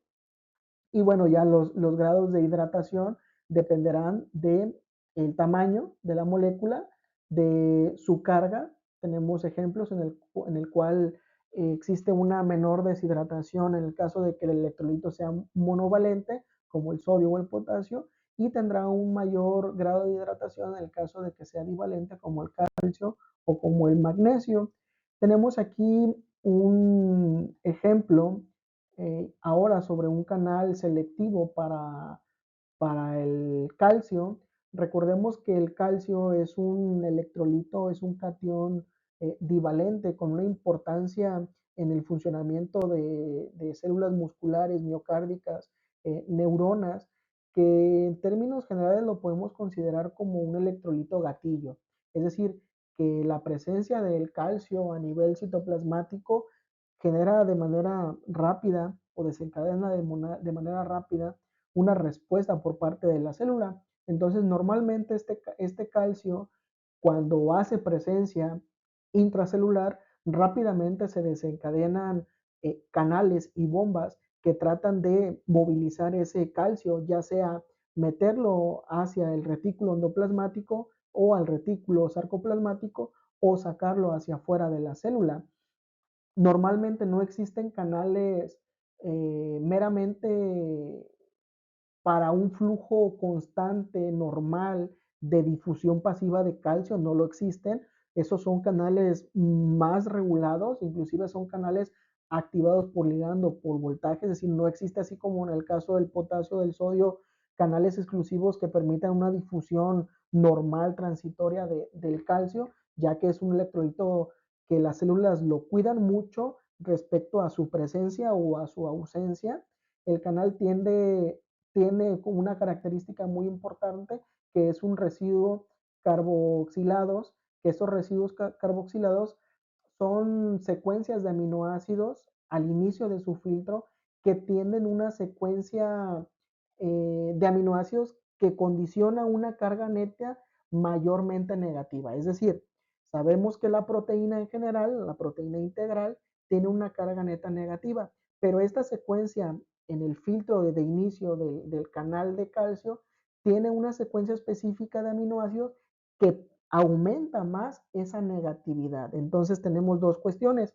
Un aumento neto de la negatividad al inicio del canal más un catión divalente, es decir, con una fuerte carga positiva que genera una gran fuerza de atracción electrostática. Entonces, tenemos la primera condición por la cual este canal tiene una gran afinidad por el calcio y no por algún otro electrolito. La primera es esa, la interacción entre fuerzas opuestas por las características intrínsecas del canal y las características eléctricas del catión. Tenemos que el calcio también se encuentra o se puede encontrar en su estado hidratado y en su estado deshidratado con tamaños distintos. Siempre recordemos que en su estado hidratado es un tamaño mayor y en su estado deshidratado un tamaño menor. Este canal tiene otra peculiaridad que lo hace selectivo para el paso de calcio y no de algún otro electrolito, que es que este canal también requiere una mayor fuerza de deshidratación. Fuerza de deshidratación, perdón, no me refiero a que se haga uso de ATP, sino que realmente el canal tiene que lidiar con una mayor capacidad para deshidratar calcio, ya que recordemos que es una molécula en la cual va a estar adherida de una forma más tensa, más fuerte, las moléculas de agua. Entonces, esto respecto a un canal selectivo, por así decirlo, para el paso de calcio, que serían normalmente regulados por voltaje, serían regulados por un ligando.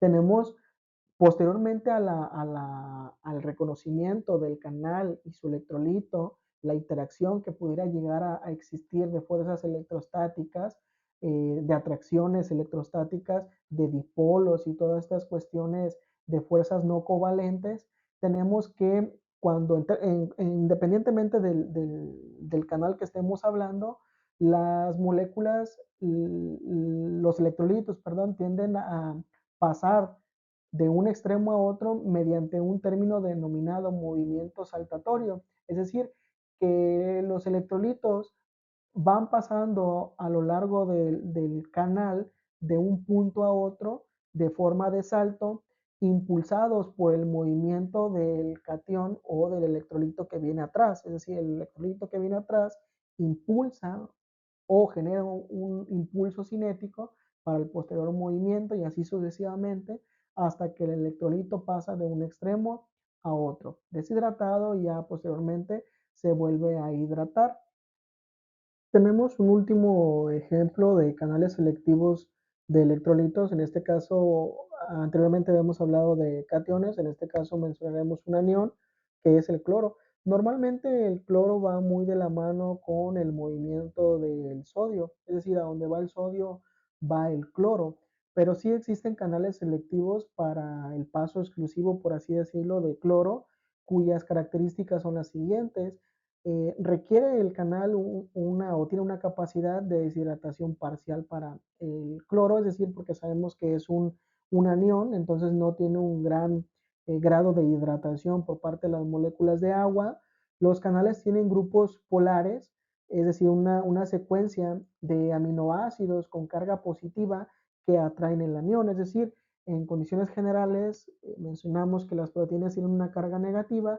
En este caso, dentro de la estructura de la proteína, hay un segmento, un dominio, cuya secuencia de aminoácidos le condiciona de una carga positiva, generando una atracción ante aniones, en este caso ante el cloro, y el tamaño del canal el tamaño del cloro, perdón, es un tamaño de 0.18 nanómetros, es mayor respecto al calcio y perdón, al potasio y al sodio, y eso serían unas cuestiones generales de un canal aniónico.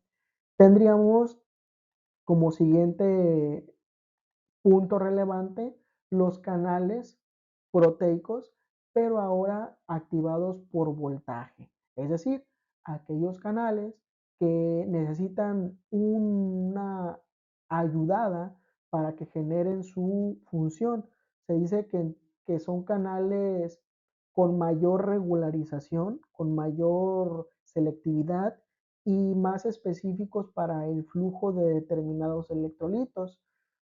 Tenemos un diagrama con el cual se pretende explicar cómo es que se encuentran en un estado basal los canales activados por voltaje. Tenemos la membrana celular, tenemos el canal, en este caso el canal es un canal con puerta cerrada, es decir, tiene una compuerta cuya compuerta en un estado basal se encuentra cerrada. Para que se genere un cambio conformacional y esta compuerta se abra, se requiere de un estímulo, en este caso de un voltaje, es decir, de un cambio en el potencial de membrana que genere cambios eléctricos en la membrana que condicionen la apertura. En condiciones basales, el electrolito intenta pasar por el canal. ¿Por qué intenta pasar? Porque recordemos que el electrolito tiene un gradiente de concentración a su favor y siempre va a pretender el pasar por alguna región hacia un lugar donde no tenga concentración o una muy baja concentración.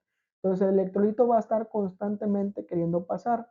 En esta ocasión va a ser impedido por el canal, por su compuerta que va a estar cerrada, que en términos morfológicos, la compuerta no es que sea una compuerta como tal, o sea, no es que sea una compuerta en el sentido estricto de la palabra, simplemente es una región de la estructura de la proteína integral que se acerca o se aleja del orificio o del filtro de entrada.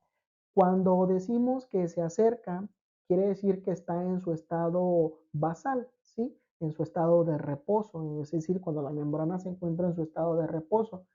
¿Qué es lo que hace que ese segmento de la proteína se encuentre cercano al orificio, es decir, cerrada la compuerta?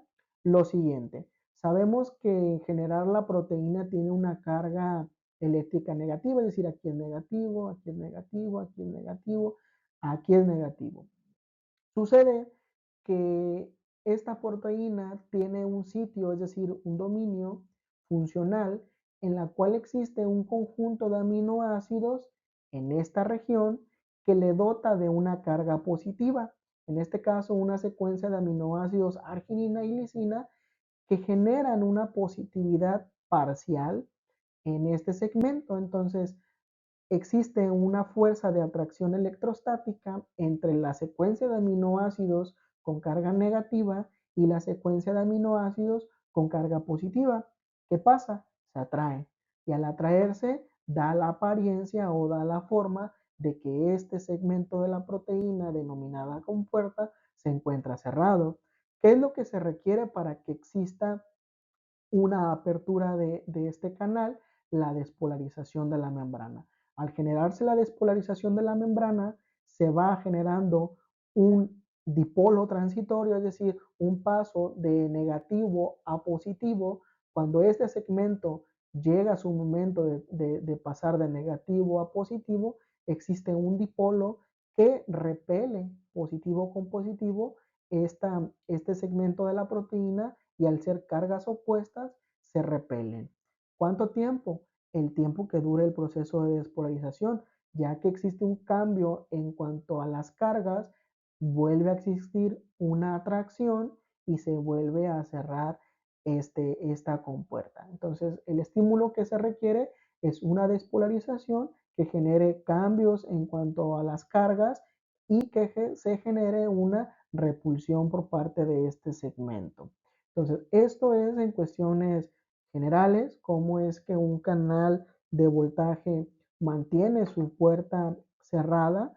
Son características propias de la proteína, secuencias de aminoácidos que generan interacciones electrostáticas entre diferencias de cargas, cuyo detonante para la apertura es la presencia de una despolarización de la membrana. Al existir la despolarización, se abre el canal y por ende el sodio, que constantemente está intentando pasar por este canal, lo logra su objetivo, logra pasar. ¿Hasta qué punto? Hasta el punto en el que este canal vuelve a cerrarse.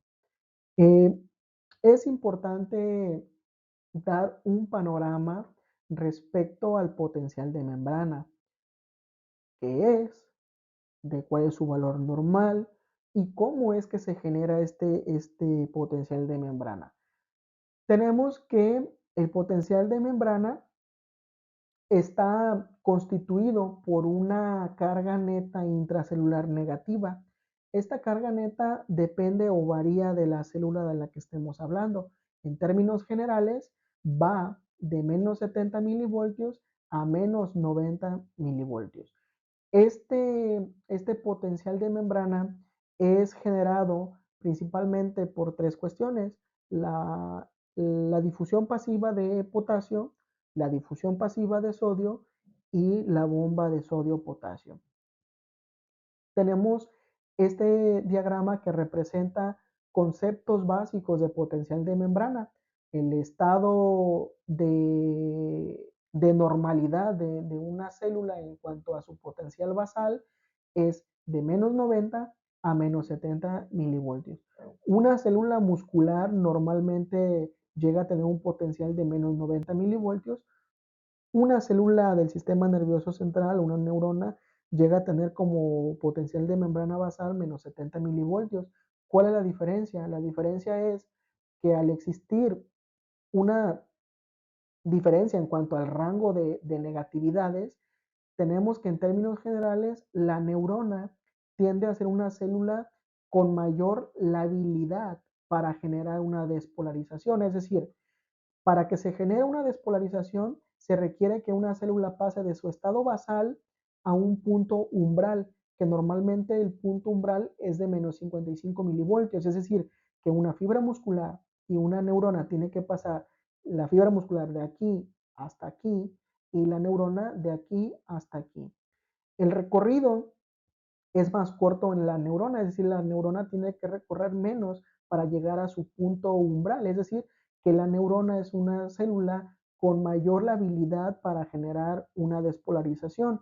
Pasando este umbral, que de hecho es el umbral del todo y el nada, en términos de que todo lo que pase este punto va a condicionar sí o sí una despolarización, todo lo que no llegue a este punto puede o no condicionar una despolarización, pero pasando este punto se va a condicionar una despolarización. Es decir, que el potencial de la membrana va a pasar de -70 a -90 a -55, posteriormente a cero, posteriormente una carga positiva, que estaríamos hablando ya de un proceso de despolarización, es decir, donde existen unas aperturas de canales y unos flujos de electrolitos que generan una positividad dentro de la célula y que posteriormente cuando pasa esta corriente eléctrica se generan los cierres y aperturas de otros canales que dan como resultado pues una polarización o una hiperpolarización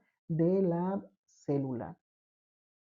Desglosando cómo es que se abre la compuerta de un canal activado por voltaje, tenemos en términos generales el canal cuya carga intrínseca neta mayoritaria es negativa. Recordemos que tiene un segmento que actúa como compuerta, el cual este segmento tiene una secuencia de aminoácidos como lisina que le dota de una carga positiva, se genera una diferencia de cargas, es decir, dipolos, que da como resultado una atracción natural entre una carga negativa y una carga positiva, que en un estado basal de la membrana con una carga de -90 o -70 milivoltios da como resultado la compuerta cerrada. El sodio frecuentemente va a estar pretendiendo pasar de su lado de mayor concentración, que es el extracelular, hacia dentro de la célula. ¿Por qué razón? Porque este gran acúmulo de sodio es principalmente generado por la presencia y la actividad de la bomba sodio-potasio. Entonces, este sodio va a estar pretendiendo entrar, difundir hasta esta región. No lo logra hacer porque la compuerta se encuentra cerrada, es decir, este segmento cuyas proporciones de aminoácidos o secuencias de aminoácidos le dota de una carga positiva que interactúa con esta carga negativa, se genera una atracción natural que mantiene la compuerta cerrada. Esto en condiciones basales. Cuando existe el impulso, es decir, el voltaje eléctrico que genera cambios conformacionales en la proteína, se genera la despolarización de la membrana, se genera un cambio en cuanto a la carga eléctrica intrínseca de la proteína a positivo y positivo esta región más la interacción positiva de forma transitoria, se genera una repulsión por parte de las cargas y una apertura del canal. Al existirse la apertura del canal, el sodio de manera natural por su gradiente de concentración tiende a pasar por este canal.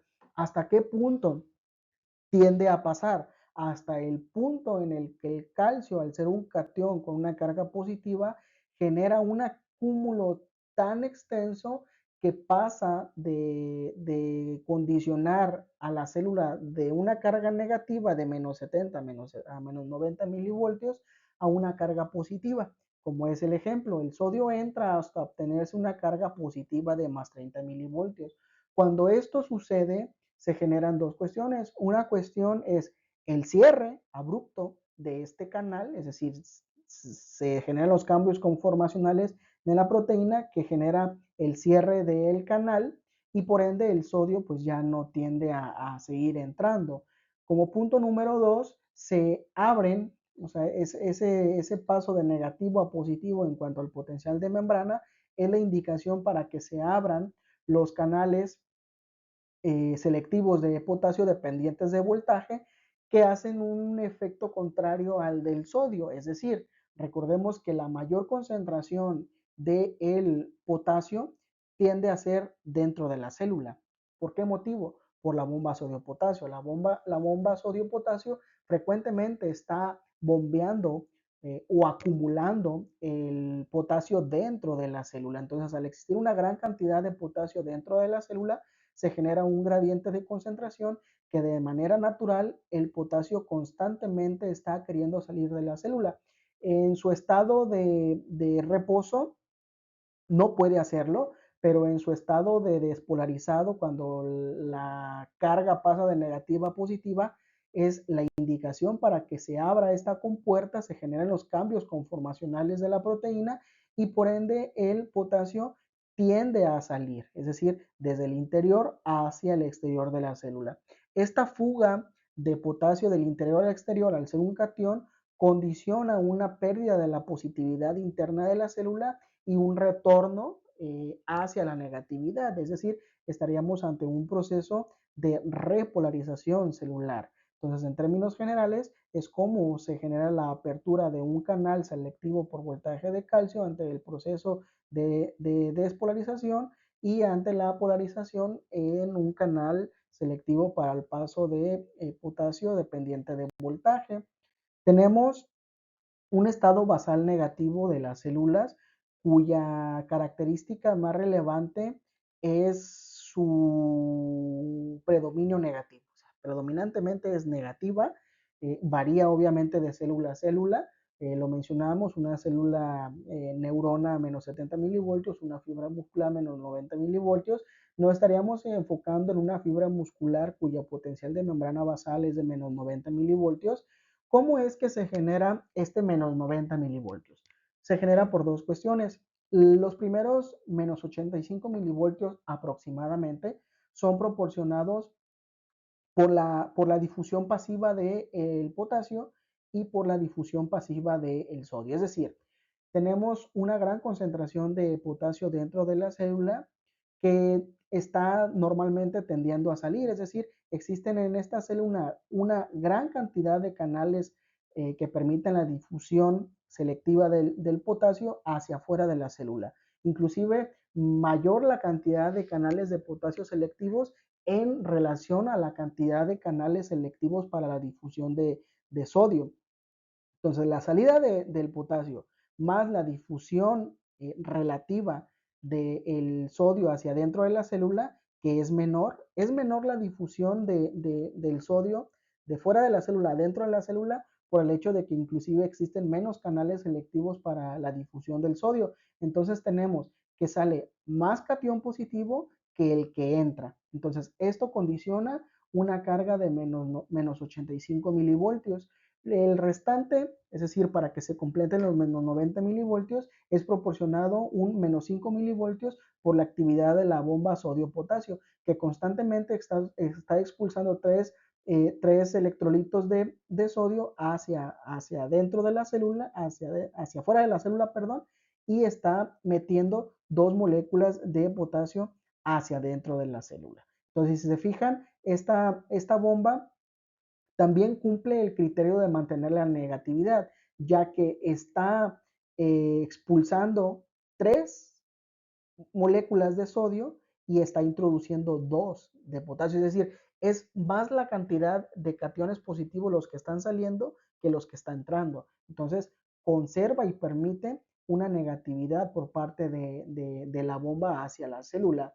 Y aquí tenemos que la difusión pasiva de potasio es mayor que el flujo pasivo de sodio. ¿Por qué razón? Número uno, por una mayor cantidad de los canales de potasio y que además estos canales de potasio son exageradamente exclusivos para el paso de potasio, mayor permeabilidad de potasio en reposo a comparación de otros electrolitos y además la actividad de la bomba como tal. Actividad de los canales proteicos, o sea, aquí tenemos en cuanto a los activados por ligando, mencionábamos a los activados por voltaje. Respecto a los de ligando, también cumplen una relevancia en el estado basal, en el cual se encuentran cerrados, y en el estado basal nos referimos a cuando existe una ausencia de ligando. En su estado activo, que es cuando existe una presencia de ligando, es cuando se generan los cambios conformacionales en la proteína que permiten la apertura y posteriormente el flujo de determinados iones. Eso en cuanto a los términos generales. Entonces tenemos canales activados por ligando. En reposo el canal está cerrado por ausencia de ligando.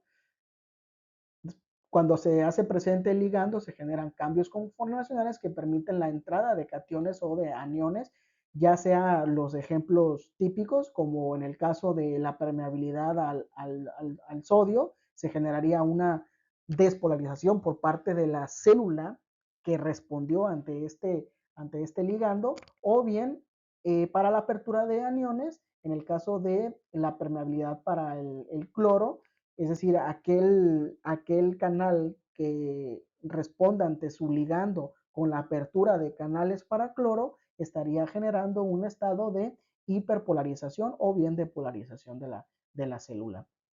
Un ejemplo muy frecuente respecto a cómo actúa un ligando y cómo activa a este canal es la acetilcolina y su receptor nicotínico. La acetilcolina, al ser un neurotransmisor, actúa como ligando, llegando a la célula a estimular su receptor, que posteriormente genera cambios conformacionales en el canal proteico activado por ligando, que permite la apertura o la difusión del sodio hacia adentro de la célula y condiciona una despolarización de la célula. Posteriormente, para que cese esta interacción o esta acción por parte de la acetilcolina, se requiere la disociación del ligando, que para generarse la disociación del ligando se requiere en este caso de una enzima que es la acetilcolinesterasa, que genera una degradación del ligando, que en este caso es la acetilcolina, y por ende volvemos a la ley principal, que el canal se mantiene cerrado en la ausencia del ligando. Entonces, al generarse la degradación por parte de la acetilcolina, de la acetilcolinesterasa de la acetilcolina, se pierde el ligando como tal y el canal tiende a su estado de reposo, de cerrado, de no flujo iónico como tal. Los canales activados por ligando, tenemos su representación también en cuanto a un diagrama. Tenemos el canal, tenemos la membrana, tenemos que en su estado basal de ausencia de ligando la puerta va a estar cerrada. Tenemos el sitio, que igual es un dominio proteico que reconoce exclusivamente a su determinado neurotransmisor o a su determinada hormona o a su determinado ligando, exclusivamente a él por sus condiciones de secuencia de aminoácidos, por sus cuestiones de cargas, por sus secuencias de receptor, es decir, que esta proteína esté asociada a un receptor específico, como en este caso el receptor de la nicotina para la acetilcolina, que interactúan, ya generan los cambios conformacionales para la apertura del canal, el flujo iónico, la despolarización, la degradación de la acetilcolina por la acetilcolinesterasa y por ende un estado de volver al reposo de cerrado, posterior a que la célula haya cumplido la función para la cual fue estimulada. Tenemos posteriormente, ya abordando los temas de transporte activo. Anteriormente mencionamos los transportes pasivos. En este caso, respecto a los activos, tendríamos el activo primario, que estaríamos hablando cómo es que proteínas integrales que actúan como bombas iónicas tienen la capacidad de movilizar determinados electrolitos en contra de su gradiente de concentración, haciendo uso de ATP. Mencionaríamos algunos ejemplos de bombas típicas. En general, las más típicas son la bomba sodio-potasio, la bomba sodio-calcio, la bomba sodio iones de hidrógeno o protones de hidrógeno. Posteriormente abordaríamos los transportes activos secundarios que hacen uso de ATP de manera secundaria, los sin portadores, los antiportadores y sus ejemplos típicos. Por último, estaríamos concluyendo con el transporte de grandes masas, que es los procesos de endocitosis, que como lo mencionamos se dividen en tres: la fagocitosis, la pinocitosis y la endocitosis mediada por ligando. La exocitosis, que es el proceso por el cual la célula se deshace de determinados materiales, que se divide en dos, en un constitutivo y en un regulado.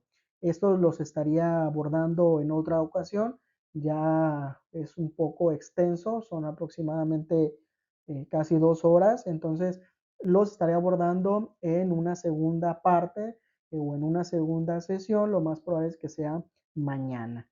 Hoy estamos a sábado 2 de noviembre del 2024. Lo estaríamos abordando posiblemente el día de mañana. Espero y se encuentran de la mejor forma. Dudas, comentarios, me los hacen llegar por donde puedan. Hasta luego.